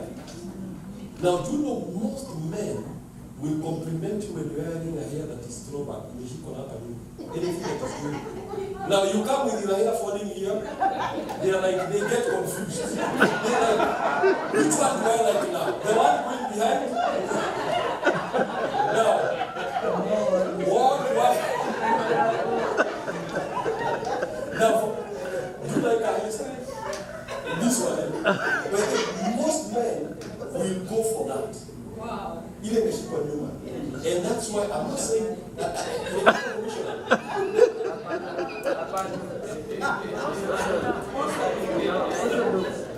now, can I tell you the truth? Now, so I'm not saying that the hairstyle you are wearing, is wrong. But before the man figures it out, they'll be looking at it and they'll be wondering what is nice about it. It's not bad. That's why I say for the ladies, enjoy yourself when it comes to the hairstyles you want to adopt. Because otherwise, if you wait for your husband's opinion, you come from a salon, you are waving your hair, she's not seeing. What's wrong with your hair? She's your hair, what happened to it? And you're trying to show him that you are, and he doesn't even see. Even your sons. It is not a problem. It's only that you go to a salon and come there holding your hair back in the place. You will hear you're looking very nice. But now, these other styles, let me tell you, as a lady, enjoy you. Because if you wait for the men to start commenting about your hair, you'll ask, how do I hair? Nice. But that nice is Nokia, the only one that is going backwards. And that is the same with your sons. Your daughters will be like, Mom, wow, your hair is looking so nice. Your son is looking over there. You say something. Your son looks at you, I come to Mom. So even when you are plaiting hair, they will most likely like the hair that is backwards. But am I saying that now you need to conform with your hairstyles? No. What I'm saying, please don't ask for some opinions when you have come and your husband is looking at you like this. They are trying to understand what happened. They leave them alone. Now, what happens? This hormone again, testosterone, makes men very competitive. Very competitive. I don't know about America because everybody here drives fast. So you don't know which are the men and which are the women. But the thing is, in Kenya and in countries where you can overtake at any times, men love overtaking. They love fast cars. And that is why, apart from one person that I know here, who loves driving very fast. So they love driving fast. And a man can suddenly engage a gear just to overtake another man from nowhere. And there is a competition on the road. I thank God for America because you have controls. In Kenya, men have died because of trying to outwit each other and to overtake each other. Because in their mind, you're driving, you overtake them, in their mind, something kicks in. How can that man overtake you? What do you think your wife is thinking about you? The way you are left behind. So suddenly, yes, and the woman is there.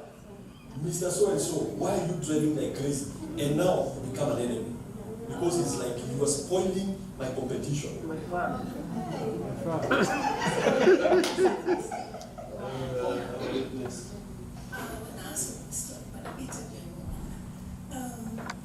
When you're walking with your partner from the house, you're looking good. They don't compliment you, they don't say nothing. But you met a man, somebody, say, hey, madam, you're looking so good. And then the man turns the anger to you, start saying, oh, men are looking at you. Why are they getting jealous? And you're not saying, you're not complimenting your wife or your partner.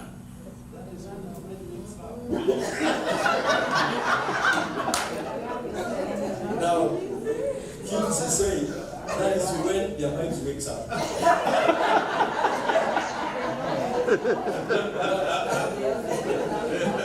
I will say this.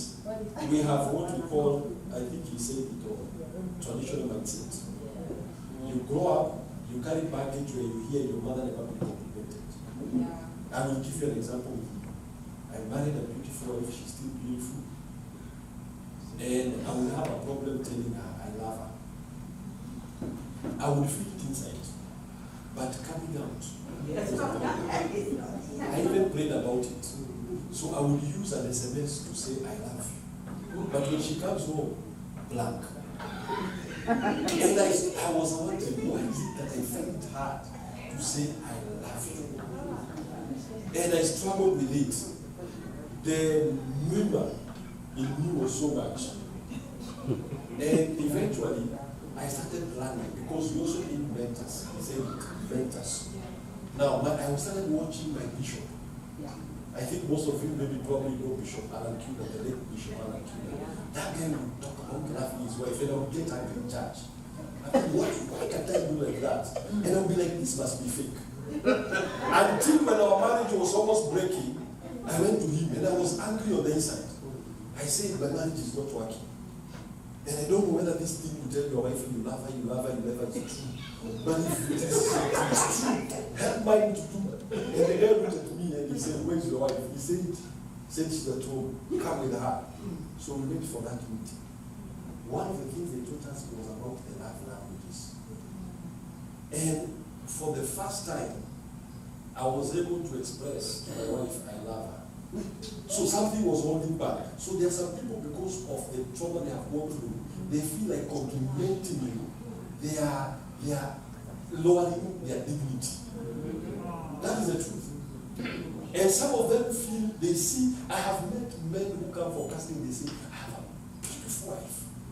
When you see the wife, she's like exactly the ones that were saved. And then you understand, when you are talking to them, the woman says, this guy never tells me I'm beautiful. And you're like, you told me you have a beautiful wife. I said, yes, I tell everybody it's better. So what do I recommend? Start praying for your man to unlock from the inside. Because for me, it's like there was something that was touching me here. I would feel in love when my wife leaves the house. But when she comes back, I am not able to tell her. I would also find it hard to compliment her. Do you know why? Because growing up also with parents who are critical, they make you want to criticize others. So you have nothing to say. So we have baggages that we need to deal with. That is the truth. What about some of these questions we'll ask them after. I'm not asking a question, I'm just making a comment. What about threatening him in the morning after you dress up? You tell him, hey, can you say how I look before another person says it? Now you're even putting yourself. Now you have put yourself in trouble. Because now he will say, oh, let them tell you. So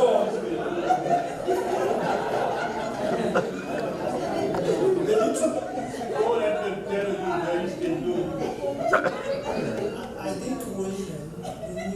understand that we are very protective.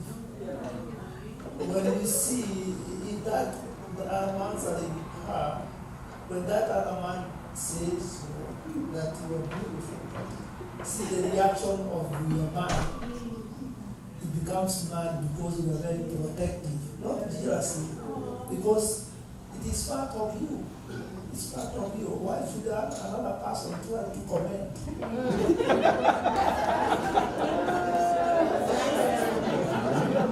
But in other words, what we are simply saying is that for the ladies, for all the ladies that are here trying to say to us men that we need to recognize, don't tie it down, practice. Now I give an example. I say it was another man that I worked with who taught me how to love my wife. So also work with men who can be able to express themselves. And we have been taught that expressing emotions or feelings is a weakness. You know, most of the times, let me tell you, I was hugged the first time my father hugged me. I was 25. And I was coming back from, and it was an uncomfortable one. Stand up. You know, he saw everybody hugging me. Just stand up, Bishop. And he saw everybody hugging me and he was like, and I've been away for a whole year. And I was like, even me, I was uncomfortable. I was also away for a year.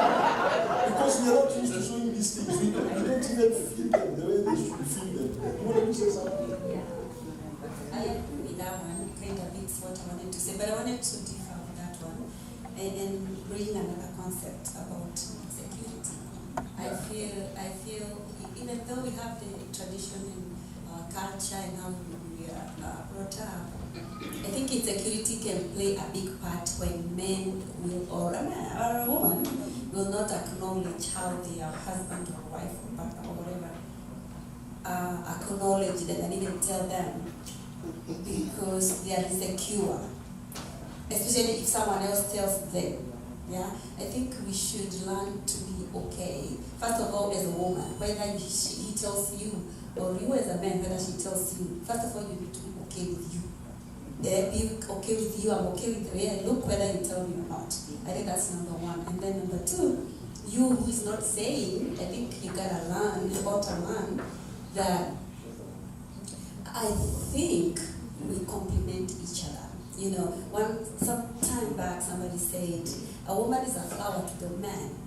So you should feel some kind of way if another man tells you a woman they look good because they are actually a reflection of you. So if you learn that as a man, that if like what you were saying, Bishop Kiuna was talking about the wife and whatnot, it reflected more better on him versus even the woman, right?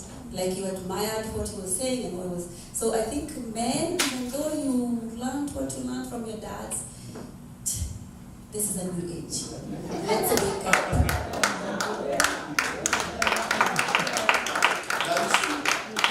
So that's why we're running here. So that we can be able to, like what she's saying, that man needs to unlearn our rules. And the world becomes secure. I've always said, how many men will you fight if they keep on telling your wife is looking beautiful? How many women will you fight because even women have got some issue? How many women will you fight because they say your husband is handsome? So it is what she's saying. It is very number one is getting to a place where you know you. That even if that person doesn't say you look good, you remain feeling good. Can I finish quickly so that I can allow comments to come in? Keep the thought. Keep that? The thought. Now, as I say, there is a challenge, competition. And now, for most men, they love competition. And there are three things men will do with competition. They will either go ahead of it and defeat the competition. Number two, they will either slow down and back. Number three, they will either hold you and pull you back. And I have seen that in a lot of relationships.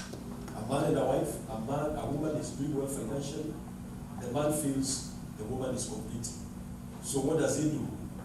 Work harder and earn and earn and earn, and they just want to be ahead of a woman. They don't involve them in anything because they're like, I want to be number one. Why? Because the woman sounded like a threat. Number two, you'll find if he can't outdo the woman, he packs up.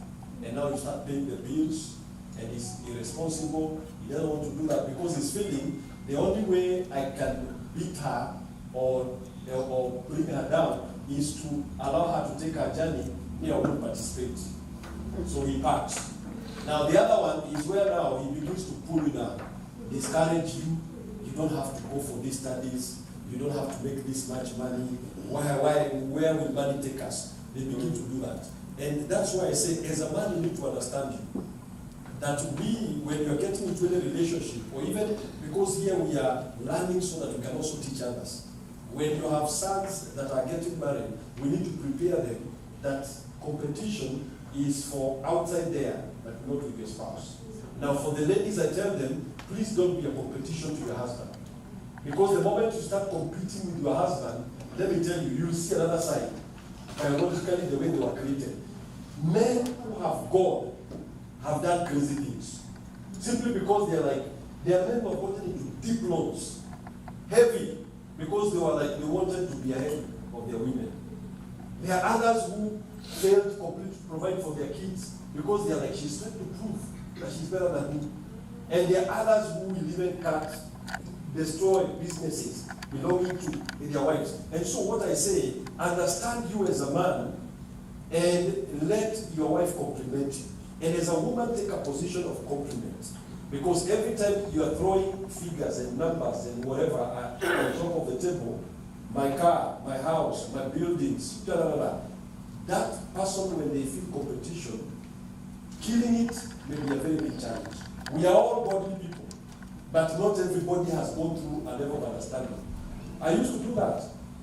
I felt my wife was advancing in academics, and I'm trying to, you don't have to get a doctorate. Because I'm like, I reached a place where I didn't want to study. I wanted to be done. My head was clogging up because doctorate was challenged. So I began to discourage my wife, when you need to get a doctorate. But what did she do? She came back and she was like, my husband, let's put this thing together. Because sometimes you may need to pull that guy. Let me tell you, and I'm saying to all the ladies who are here, when you see us men, the moment we step outside the door, competition begins there. We step into a world where we enter into a battle zone. And like ladies, where you see a better car outside there, and you are like, I don't care about that better car. Men, every better car, every better house, better finances creates a challenge in us. So if you're not doing very well, you're in a battle. You come back home and then you find another battlefield. Instead of a peace.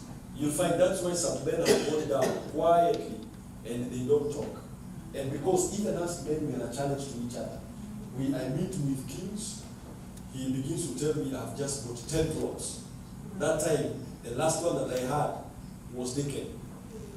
So I look at it to prepare myself, and I'm like, where am I heading? Then you go home and your wife tells you, I have bought 2 more with my name.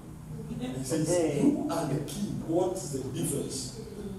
There's another man in the house. So we have to understand the dynamics of relationships and try as much as we can, if it is marriage, complement. Because some people have gone through divorce because simply of competition. And you need to understand the person you're dealing with, because some men, we are not all the same, as Dr. Geduku said, we are not all the same. Understand if a man is uncompetitive. I met a guy yesterday and he said, if I got a rich woman, I would be happy. She buys me a car, I will shout at the top, she bought me a car. Now most men will say, I bought my husband a car, the man looks like he has been poured water on. Because it's like, it's just on an ambition. Now the other hormone is what we call, and I know, serotonin. Serotonin is the best way to describe it will be what we call the easing hormone. It brings comfort, it's like a comfort hormone. Now, women have more, men have more. Women have more, men have, women have more, men have less. And that is why you see in an argument between 2 men, they are likely to end up fighting. Because when that hormone goes low, it's like a car that has overheated. Now, you begin to argue with your husband or with your son, and you're telling him, hit me. Have you seen? Men will fight outside there. The road rage is actually experienced by more men than women. Because that hormone, when it goes low, it's like a temporary insanity. Anger is the default emotion in most men. Are we justifying that men who are godly should not be doing that? But we are saying that's a reality in life.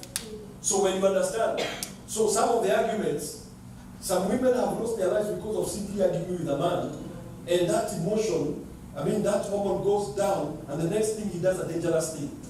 So what I'm saying is that stop pushing buttons.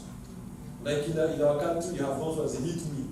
If you're a man, hit me. And if you look at most women who have ever been beaten by men, they usually have their hit on the eye, not on the nose, or they are toothless. Because they are aiming to hit at the mouth, to shut the mouth. And they are hitting the eye to destroy this eye, because most of the women, the battles they do is in their eyes. So, never. It is horrible. It should never happen. A man who hits a woman or a woman who hits a man, that is not a normal person. Acceptable. But we still see it continue. Why? Understanding. The word of God, live with your wife according to knowledge. So understand her, understand him. Now, as a man, understand yourself. Because when that hormone begins to run out, take it easy and say, I will not fight this one. The last one is the organ called amygdala. Amygdala is in the brain. Amygdala, it's in the brain. Now, I don't know how you pronounce it in English here, but I always say it like it's a weird name. A new name, amygdala. A-M-Y-G-D-A-L-A. It's an organ in the brain. Now, that organ has got one purpose, mainly, to make sure that you survive. There is an attack. That's one of the purposes, to make sure survival for a human being. So if there is an attack, physical, assuming somebody attacked, came here and started shooting in the air, you will see different reactions. Now some people will go under the chairs. Some people will jump on top. Some people will scream. Some people will run towards the attack. Others will run away. All those reactions is trying to survive. Now, what happens in men, it is bigger. In women, it is smaller. So, because it is a defense organ for the human mind, you will find most men in life have got a problem with direct questions. Direct. Come ask a man, where were you? Something triggers him. This is an attack. This one is an attack. How did you spend the money? Do you think I'm a drunkard? You're trying to say I'm careless? And an argument starts. Who are you with? Or who are you talking to? You're talking on the phone and saying, who is there behind? They can't. So what we're simply saying is that men, we need to understand ourselves. That defense mechanism causes us to respond sometimes nastily to our wives, to our children, because they ask a direct question. So be sensitive. They are not attacking you sometimes. They are simply asking a question. And because of that organ, you react defensively. Now, for the ladies, learn how to ask questions that have got, we make it funny, just that have got legs. Legs.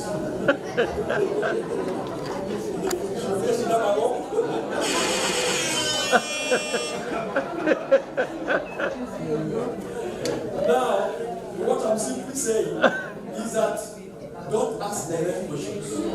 Because even ask your son a direct question, they feel like, hey, Mom, are you not trusting me? Because you asked a direct question, where are you? They are like, what? Why are you asking me that, Mom? Don't you trust me? Because for them, they feel it is an attack. Are we together? So we have to create a balance. Men, be sensitive when questions are coming, because some ladies will still ask you directly. Don't get a reaction. For ladies, think before we ask questions. Think about relationships. Let us make our families better by understanding how each other we need to deal with. Are we together?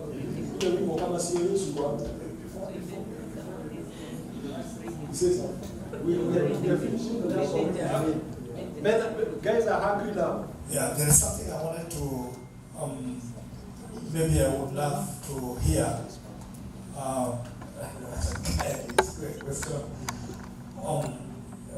Communication, whereby sometimes, that stonewalling, or maybe there's something they call emotional flooding, whereby, people shut each other. For example, a question comes, like you said, and then, or maybe somebody's hurt, and then they get mad for 2-3 days, so they don't talk to each other. And then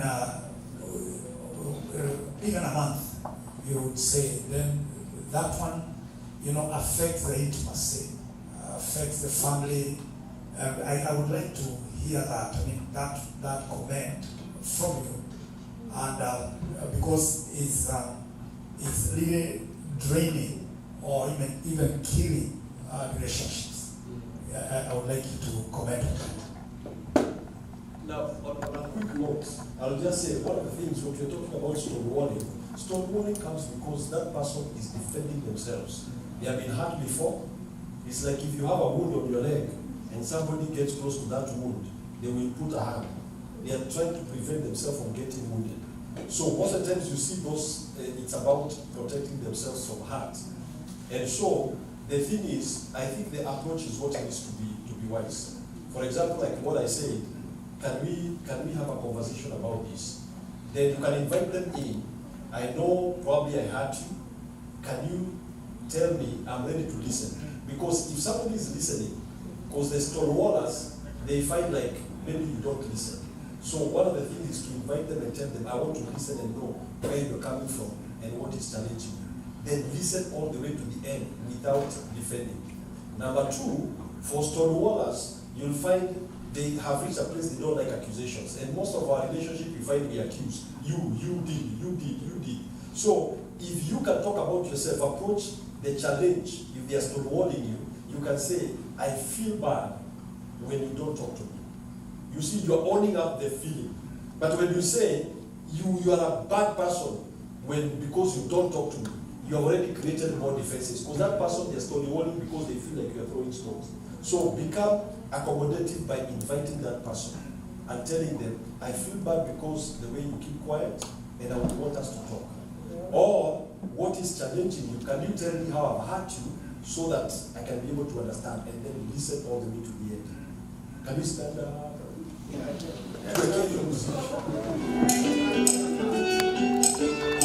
in the studios, I come here worship music. Now, if you're your spouse, you can sing for let's enjoy that.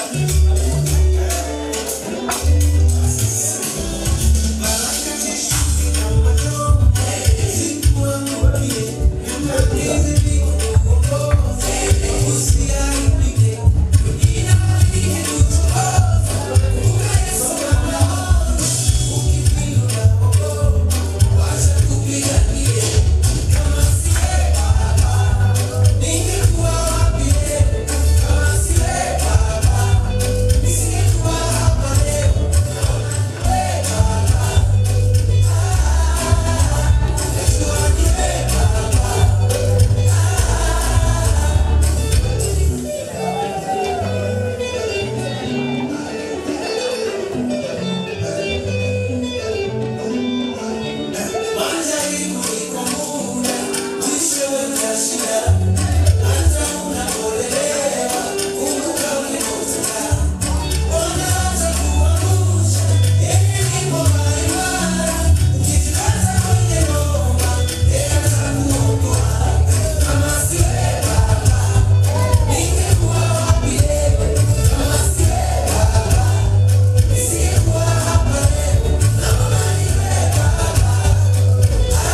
continue with your support, we can do better next time, right?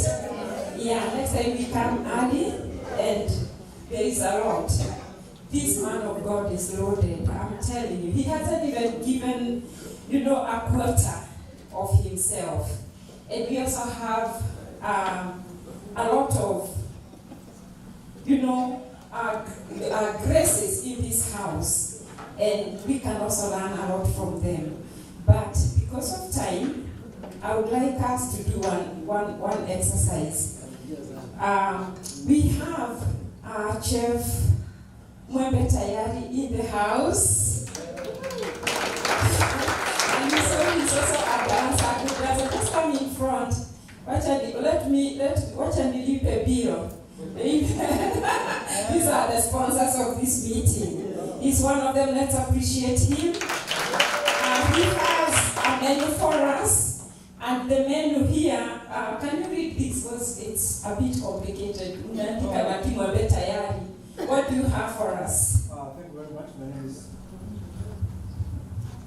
My name is Dixon Wakoba. That's my surname. A professional? And my career, I'm a chef professional. I've started my career from Mombasa, all over the country, traveling cruise. Now I'm here in America. So enjoy my cuisine.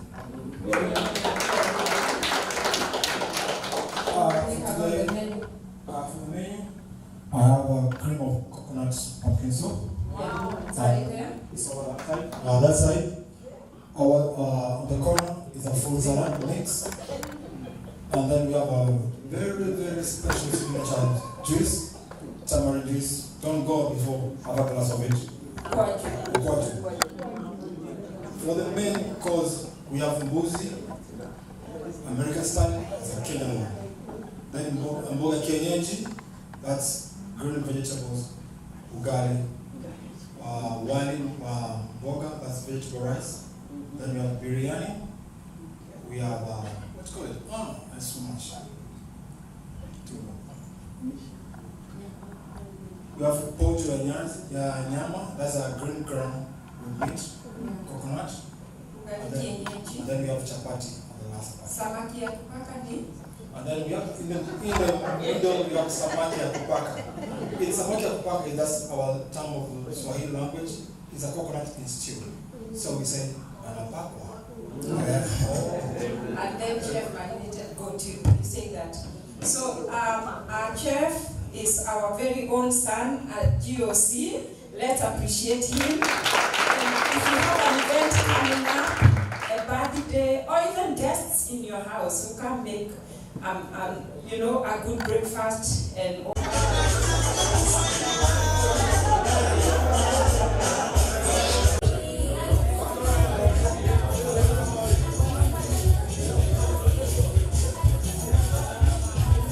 background, I'm a registered nurse, but I'm retired.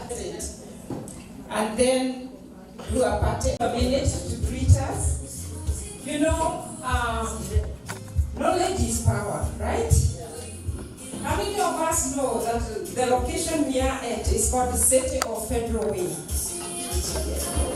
Yeah, there are things that we need to know about our locations, and sometimes out of ignorance we don't know.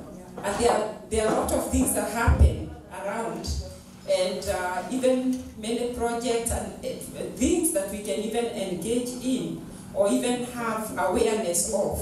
We have someone, our very own daughter from Motherland, and she works with the City of Federal Way. So I'm going to give her a minute just to greet us, to Mjue, that we may know her, and just tell us something small about the City of Federal Way. It's like when you go, do you remember those days back home? Mukienda mazishi, area fulani, si chifu wa huko huwa anaitwa. Na lino toko ita chifu, atoke ibie. So we are going to call the Chief of Federal Way. I mean, just come my sister Jenny Kero. Where's the Mama?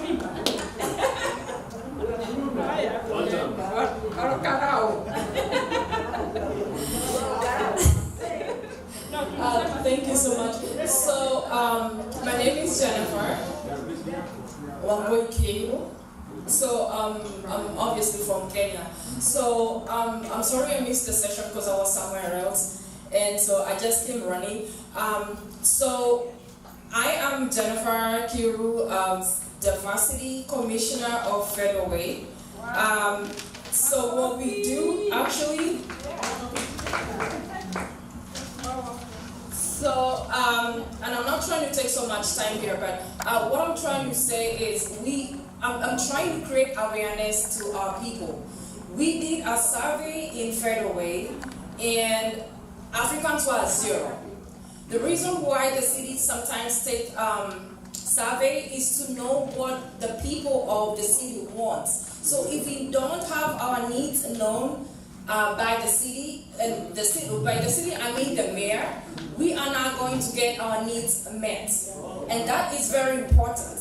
So I have, and you guys, I know you got phones, I have this survey here, okay? And if you Google, you go to City of Federal Way Community Engagement Survey, I would really appreciate, we are at 0 on the surveys.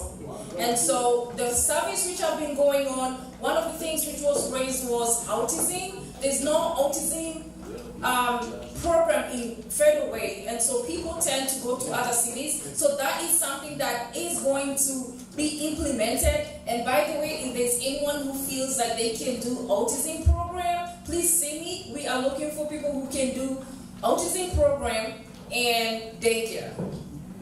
So there are so many good stuff which goes on with the city, and I am hoping that everyone else is going to be engaged with the city. We have salmon bake at Steel Lake on Friday.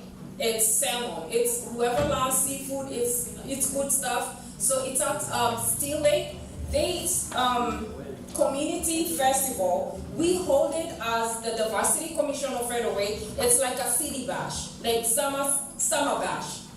Summer bash, right? So it's gonna be on the 8th. I'm gonna be there. If you guys have any questions, please reach out. My name is Jennifer Kiru. My phone number, Kiri is gonna have my phone number. If you guys have any questions, but we are really looking for people who think they can do autism program, and that came from people saying that they need something done for autism in Federal Way. So we need to have input for those type of surveys, so we get our needs known. So we need to get something from the city. And anyone who have any questions about how probably they can get money, there's money in the city for business people and everything. So if you guys have any questions, please reach out. I'm not trying to take so much time. So my number is gonna be with Benson. I have something else. I'm moderating somewhere else, but I have to come and say something to y'all. Okay, thank you. It's good to have that kind of information. Kindly allow me to call the panelists, because that was the last birthday, because sometimes somebody else may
because sometimes somebody else may want to be taken out for dinner, others may want presents, others may want just to be at home. So it is a responsibility of every husband or wife to communicate carefully that they expect to be bought something on a birthday. Now secondly, and I say this with a lot of respect for ladies, sometimes I've heard ladies say, my husband never does these things, and he doesn't know what I like, but you also don't tell him. Unless you married a prophet, tafadhali communicate. Tell that man, I love to be taken out, I love gifts, and it shall be well with you. Akikataa, find a bishop or Dr. Kiruku. Excuse, we have identified 3 tables that are making a lot of noise. Please, we are requesting, if your table is making a lot of noise or a little noise, let me not finish. Continue. Yeah, so I was saying, unless you married a prophet who can read your mind, whether you're a man or a woman, communicate your desires to the other person. If he doesn't, now look for somebody you can speak to, and you can see some people here are like servants of God, or friends, especially a lady. Whether I think when your husband has said, please, your wife sends me that you be buying presents. Marriage is about communications, and that is the greatest secret. Communicate your desires.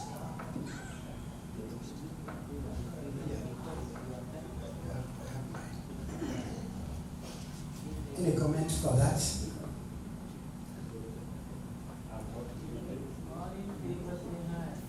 He says he's not good.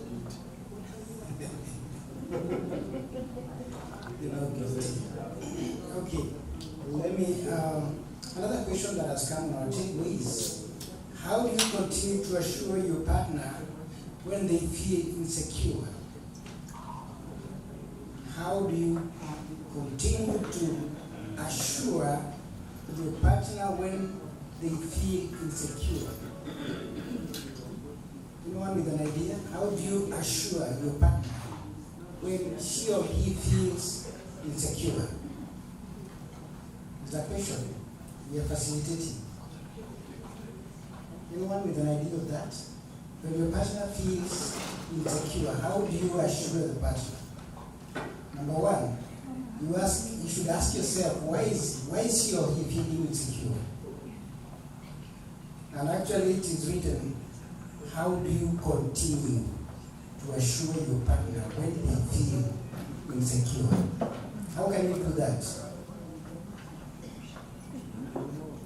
Okay, another thing, insecure in which way? Insecure in which way? In finances, in relationship, in education? Those are 3 things that maybe you need also together. Why is he insecure? In which way? In age bracket? In finances? Wow. In education? Then how do you ensure the person that you are okay? How do you do that?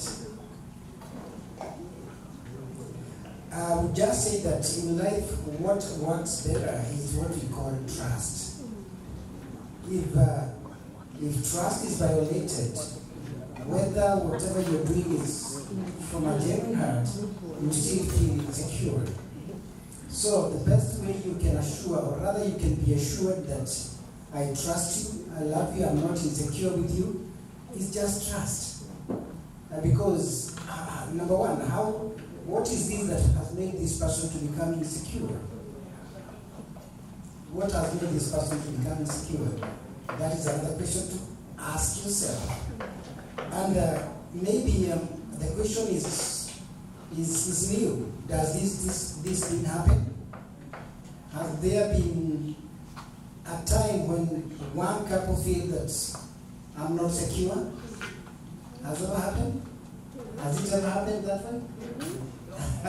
So how do you assure the person? It is very hard. It's not easy to assure somebody who is secure. It's not easy. Maybe time can tell. Because if your partner feels insecure with you, you trying to assure that person, it may take forever. It's not easy. But let's hear from, yeah. I would say first validate their feelings. Validate their Validate feelings. the fact that they feel insecure, Mhm. and then work on building a way to reassure them, with a way for them to ask you how you feel about them, communicate with them how you feel about them, and create a safe place for them to come and express their feelings to you, because mostly it stems from fear of abandonment or rejection. And it's probably because, like she had said, you came with baggage. And when you start communicating, you get to learn where this person is, why they feel insecure. It's probably not because of what you did. It's probably because they always have that feeling, or they came in with a baggage which has not been dealt with. So you create a safe place where they can come and talk to you and feel emotionally safe. Then at that point, you can start creating a long-term and building a strong foundation where they know they can come to you. Wow, did you hear that? Did you hear that? Yeah. So you don't judge somebody because he's feeling insecure. It may be normal. Not because of what you're doing to the person, but maybe because of the background where the person had come from. So those are the triggers. Some things that are happening, you make this person to relate with what has ever happened to the person. So he may feel insecure, not because of what you have done, but because she can relate so many things because of the way she sees things in life, he sees things in life. There is what we call triggers, background triggers. So she had said, just create a safe ground whereby this matter can be taught, can be discussed in communication. Is that okay? Can I suggest something there? Yeah. Welcome to Talusi. The issue of marriage is built purely on love and trust. The only problem is with us women. Very nagging, and sometimes we develop a case, make judgment.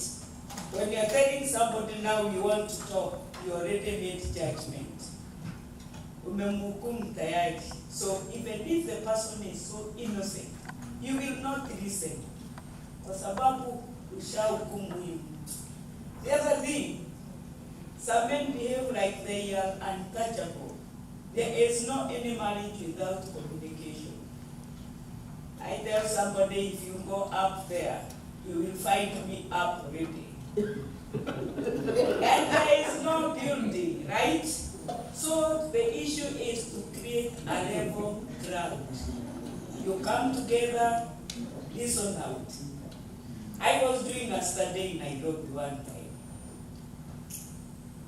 And we had these women who felt that their husbands were very nice. Maybe my husband is always home on time. Check what happens in Nairobi even today. Lunch time. That's when they meet those small girls. Yeah. Tukutane kwa hoteli fulani tukafanya mambo. Actually, the husband is innocently at home when I Let me tell you, there is nobody who is perfectly good. And it is good we stop judging each other, forming common ground. And you cannot tell me until my husband adopted me from where? It is a feeling he had on me that which attracted him to me. And he felt that he cannot stay without me. And it is that feeling of affection which keeps the marriage. You cultivate to keep it burning every day through communication, building trust, and wamama tuache kuangalia. If your husband, like he has taught me very well, I am that stupid person who feels, why does this guy not tell me I love you? Why? I felt like it was my training and hoping we are going to change from here. So women, don't make judgment before we listen. I am one character. that I make judgment. And when somebody tries to explain to me, I am like, I don't want to listen. Don't tell me. Don't like I am wrong. And then later, you sit down. And you want me to finish? Yes, one word. Okay. And the conclusion. So when you sit down, you call yourself into a meeting. You see you have judged the person very wrongly. And you have really hurt this person. And it is always good to go apologize. Women, let us calm down. We listen, now we know how men are. They don't reason like us. How a woman can breastfeed, cook, and wash dishes at the same time, and even talk on the phone. A man will only do one thing. So let us be patient with them. God bless us. Let's have another question here, so that you may handle all the questions. Okay, there is a question here that I would like us all to answer. It's saying, is marriage real or not? Is marriage real or not? Real? Everybody who is saying real with your right hand. No, left hand. Yeah? Okay, there's two. There's two. No. Are you for no? No. Yeah, it's really right hand. So my right hand is still up. Oh. Yeah. Let me still up. You took left. You did left though. Was yours left or right? You say left. I say right hand, marriage is real. Everybody who marriage is real. Okay, there's some people who have not yet. Okay, left. Is it unreal? Marriage is unreal? Left? Right, put your hand down. Left. God clear. Left. If you don't believe marriage is real, left hand. So nobody. Some are not sure. Some are not sure. Okay. Would you like to say something about that, the 6-7 thing? So that we can get an answer? No? Okay, anybody who is in between? In between. Yes. You want to say something about that? Okay. Okay, you want to say something? Just a clarification. Yeah. So when we're saying marriage is real or not real, we know marriage is real, but you're talking about the persona of it lasting forever and that you be in love forever. That's what you're talking about, right? That's what I want a clarification, but the question says, is marriage real or not? So it's not specifying. Oh, okay. So maybe whoever wrote, we don't need to know you, but can we know what do you mean? Do you mean it can last or it cannot? Because we know it's real. Yes. Mine is to say, it's all the set of your mind. Huh? How you set your mind. Yeah. What you are focused on. Because marriage is not built on your marriage or his marriage. It is yours if you take it personal. If you take it personal, is the way you care about it. But if I look for another different marriage, how it ended up, and I start thinking about it, that's what I feel in my mind. But it's real when you take it real yourself. That's a very good answer. The marriage becomes real when you take it real you yourself. It all depends on how you take it.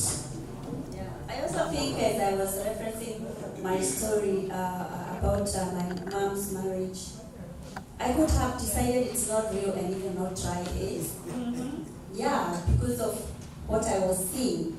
And that one was actually domestic violence. But you know, Kenya, the domestic violence is normal, right? It's normal, but I hated it. I hated it with all my heart. And so it taught me to keep quiet, because I felt if I keep quiet, there's no fighting. But is that healthy? It's not healthy, because fighting is not just necessarily fighting mangumi, fist, But that's how I took it. So I think, as he said, marriage is upon somebody's own perception, and we can perceive things all differently. But coming back to the Bible, we know that the devil fights everything that God puts on board. And marriage is sacred, but he wants to show us it's not. Everything God says is, Satan says it's not, right? So he says, don't eat the fruit. He says, you can eat the fruit.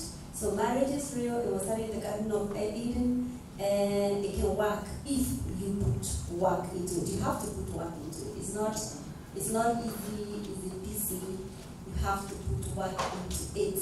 But let me follow up this with another question. So you can put all the work you want to it, and this is for the Dr. Julius. You can put all the work in it, yeah, because it's work. And it's real, you want it to be real. But it's not working, because here you've been talking to us about how we can maintain it and make it work. What if it does not work completely? Like you've tried everything, and actually it follows up with a question somewhere I saw saying, when is divorce then permissible? Oh, that's a very interesting question. As I say, marriage is like a car. Cars work. If you drive them right, they will go where they're supposed to go. If you crash them, they will break down and they may not work again. So if you're the only one that is working on that marriage, the probability of that marriage breaking is very high. And sometimes you may want to, there are so many people in marriages that are not working.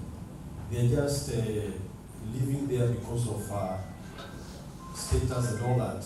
But in reality, sometimes marriages may crash. And when they crash, we need not to be guilty about it, because our God, number one, is a merciful God, He's a loving God, and He's a merciful God as well. And He does not hate the divorcees. He hates divorce, but He does not hate the divorcees. And so sometimes it may not work. And I find it challenging when maybe churches will try to push people to stay together, and maybe there is domestic violence. Now, that may not be okay.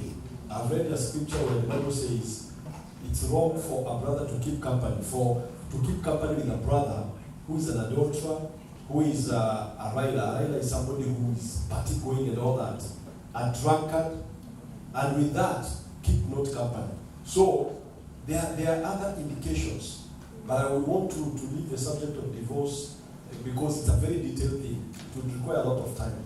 But I would say, you do your part. Try to keep the car on the road. But when it gets to the bush, get out. And if you can't get out of that bush, just it may be time now to do away with it. Because there's no need again of dying inside something that is not working at all. So my challenge, it takes two to work. That's what the Bible says, two cannot work together unless they agree. Now I come to this question. Advice when your son tells you they agreed to have a childless marriage. Now, number one, everybody has got their desire. You cannot force somebody to make a decision to have children. Now, thank God that they are not saying he's marrying another man and he's a man. Or he's marrying another woman and she's a woman. At least thank God he has chosen to marry a woman.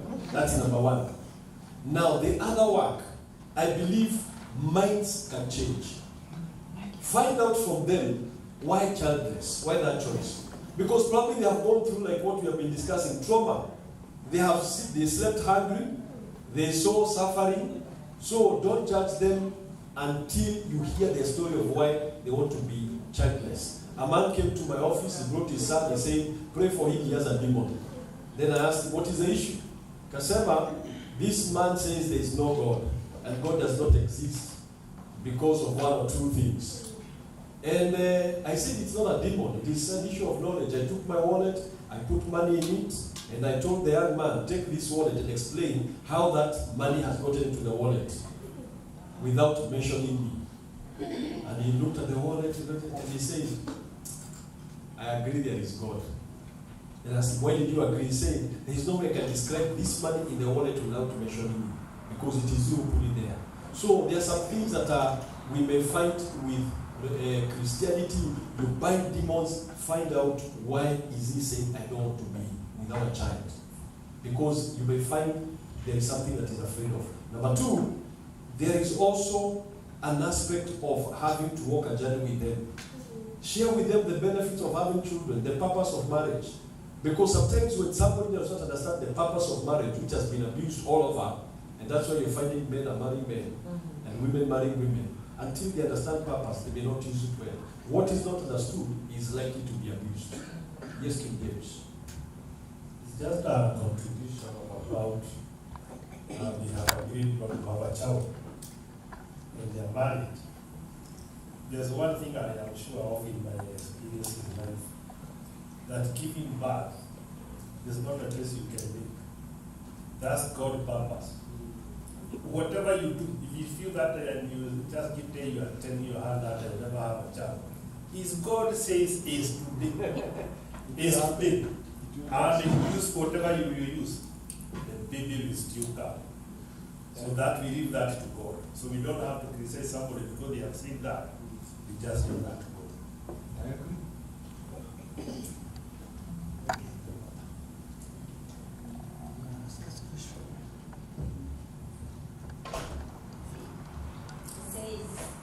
What do your children learn from your marriage, which they can use in future in their marriage? Oh. So what can your children learn from your marriage, which they can use in future in their marriage? There's a lot we can say. That's loaded. It also actually comes back to what we were talking about earlier. What legacy do you want to leave? Do you want to leave the legacy of that negative thing that you learned? I think back to the doctor, what he's been talking about. No, I don't want you to answer, but I'm just saying, what he's been teaching us today, changing. I think overall, changing our mindset. Changing our mindset in everything, in our life, marriage, in anything, and come out of what we came knowing. For example, let me use something very, very kind of common. Women are the ones in the kitchen, men do the other things. The community or the society tells us that's the right thing they do, especially where we come from. And then we have these American kids, and that's not what they know. Now, one time my son was telling me, when he gets married, they can live in 2 separate bedrooms. And they believe that, Gen Zs, it's okay with them, like it's something planned even before marriage. You guys, do you think that's okay? Like you plan it, you plan this bedroom 1 is for the husband, bedroom 2 is for the wife. Now, that's not what we know. And I know it's not answering this question, but thinking of it in that way, then how do we, us, with what we already know and what we practice, can we, because I'm bringing it back to you, how now can we be able to teach them what is right? And this actually brings this other issue about a very sensitive subject, but I'll say it, LGBTQ. So we just said about it, you're glad you're not marrying a man or a woman, a man is not marrying a man or a woman, and we know what we believe and we know what the Bible says. But is it real? Is it happening? Yes. Is it happening? Yeah. Is it happening to Kenyan children? Yes. Hey, bottom line, it is, and if you don't think it's happening, my friend, it's happening even in your own home. Even if you don't know. Because they won't tell you because they know what you believe. But now, this really is tough. Telling them how to live in marriage according to how we do us, from where we come from and where we grew. So I will not answer. I want us to answer. Tell us how are we gonna incorporate 2 worlds? Because these children, there's a time, I don't know if Kimani remembers, we talked about this on my story show, about these children living in 2 worlds. They are Kenyans and then they are Americans. when they go to school and out there, they are Americans. Yet, they are not 100% Americans. You know that? And then when they come home, or in a Kenyan community, I'm using Kenyan because I think the majority here, but I'm not assuming they other people from other countries. But when they come to a Kenyan community event or home, they are Kenyans, yet they are not 100% Kenyans because probably they cannot speak Kikuyu or Swahili or whatever language is spoken there. What I mean is now they are Kenyans, they are Americans, and then they're in between. And then they get lost there. Because when they go to the American culture, LGBTQ is 100% accepted, at least to some people, we accept it. So how are we going to incorporate all these so that our children don't get lost in there? Okay, I wanted to add something. I don't know whether Bishop wanted to say something. Oh, okay. On that question, that what children can learn from us, maybe what I can say is that parents are a blueprint to their children. Blueprint. Yeah, so let me use an example for now.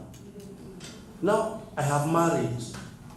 People have mistaken those husbands that want their wives to be like their mothers. I want my wife to be like my mother because there is nowhere else I saw a wife. Right. The wife I saw was my mother treating there is nowhere marriage is taught in school.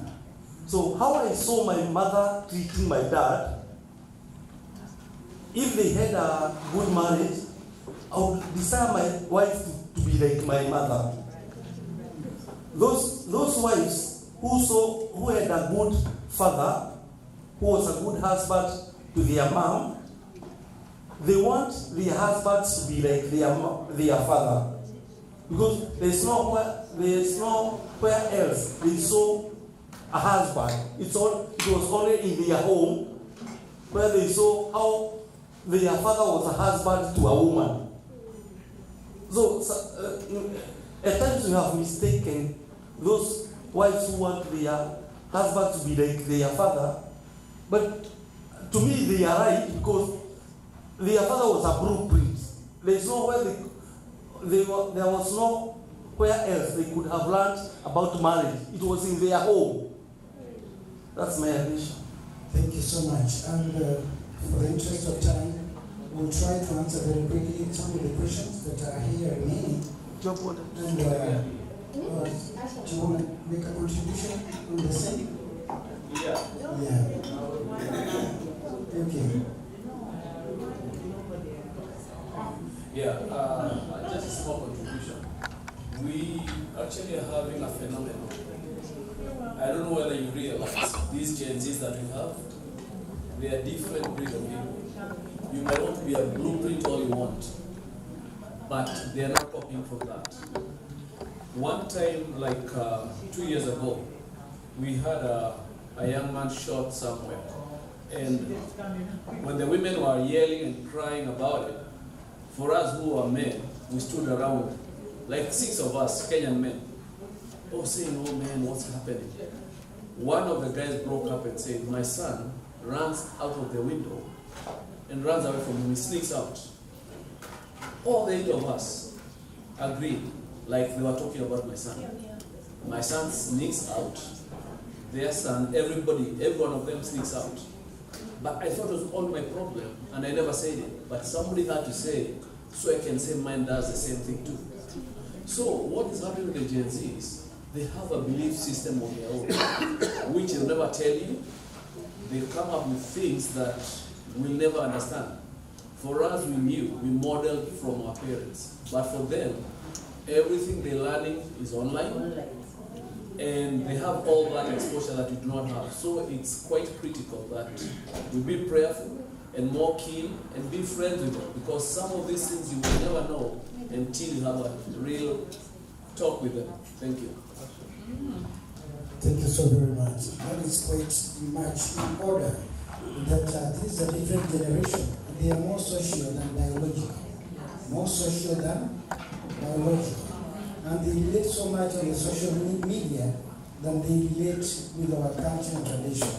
So what we do here is that as a parent, it's also good to consider that we can also source out or do what we call a referral. You look, be afraid, that is number one, be afraid to your children. And then number two, please, those who are making noise, if you don't have to talk, please, let's listen to our panelists. Yeah, and if you don't have a way out on how you can assist and help your Gen Z, the young adult that you have in the family, it is also good to do what we call referral, or maybe source out somebody who can actually have their language, understand them, so that he may talk to them or she may talk to them. Again, it is not even bad to look for a professional. Sometimes it will require a professional to chip in. Just pay the cost of them being directed, advised, counseled. They're actually trying to gather more money to bring them out of jail. So that will really help. As Mr. Job. Yeah, Mr. Job had said, they are different. They are very different. The way they see things, the way they reason is quite different from us. They have their own setup. They have their own system that is governing them. They have their own visions. So we may set the blueprint, but they may choose to follow their own, which they love most. So that is in matters of parenting. There are 3 levels, maybe 4. Number 1 is the one that you do the total caregiver. But then number 2 is where you become a coach. Do as much as you can, a coach. But then number 3, it is where you become a consultant. A consultant, it is where you say, wow, I'm talking to you, but I don't push you to make your decision, but I'm a consultant. This is how it is, this is how it should be, but you still have your time to choose and try. So once you have done your part, look for a friend who can also talk to them. But remember to be a friend. That is the bottom line. Amen. So up to this point, can we appreciate our panelists? Yes, I just want to give 1 minute to our guest speaker, just to give a parting shot. And then we move because our time is out. Thank you very much. Yeah, you can even stand and, yeah. I want to, number one, start by appreciating Dr. John Wright, my sister Grace. Thank you so much for the contribution that you've made to this, to make it interesting. I also want to appreciate Reverend Maggie and King James. So I became a coffee for organizing this. And Pastor Ruth, and King and Kiani. Can we appreciate them? You guys have done, let me tell you, there are families that have been transformed in this place. And I also want to appreciate everyone that came. Because if you never came, then life will not be the same. I would say if there were 5 people, we would still have continued. But I thank God that you came, and I know lives will be great. My prayer is that let us continue supporting this vision. We can still do online even when we're in Kenya, and I believe there are so many resources that are here. There are many people with experiences. So there is one question I wanted to answer for a person who I'm single and I want a companion. I met a man who loves me but he's still married. His wife is in Kenya. My son does not want me to be with him. I live with my son. I still want to respect my son and keep a good relationship with him. What should I do? Love your neighbor as you love yourself. Can you imagine if you are the woman in Kenya and you heard that your husband had married somebody else? It will cause pain. So I would say follow your sons. Follow your son. And if you can get a married man, let me tell you, you have potential to get a very good one. Because that is, the enemy most of the times wants to tell you that you can't get your own. But if the enemy can give you a married man, that means God can give you a wonderful single man and God will bless you. And my prayer for this person, may God give you your own as you respect this as a marriage in Jesus' name. Amen. And as God bless you and God keep you in Jesus' name. I love you. Amen. and amen. Let's appreciate them. Yes, I want us to do one last exercise. Hold your glass. We have glasses, and maybe let's all stand up. As you are holding your glass, we want to do a toast for the family, right? Yes, and please come here, our guests. Our guests. We don't need to have a Pastor Grace. Oh, Minister Grace, just come here because we also take photos. Come closer, come closer. This is closing, and it's powerful. Yeah, it's better an end of a matter than its beginning, right? Move out of your table, just come here. Pastor Ruth. Come facing us here. Pastor Ruth and Zippy. Pastor Ruth, Zippy. Come. Please. Let's move out of the table. Come here. Oh yes, situfanya hivyo because of time. Wamesema sasa imeisha mandate. Just come here facing us because I want our guest speaker. You know, what can we promise you?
right, you still can write.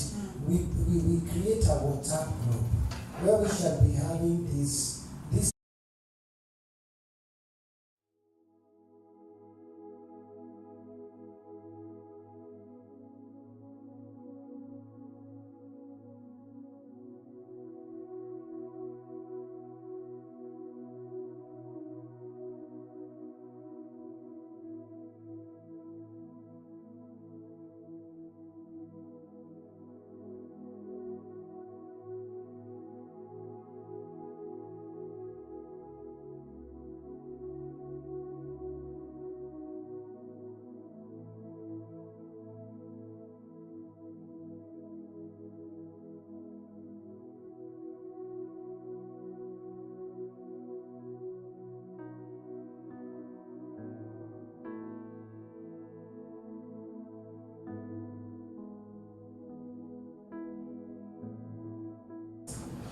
Wisdom will help you live longer.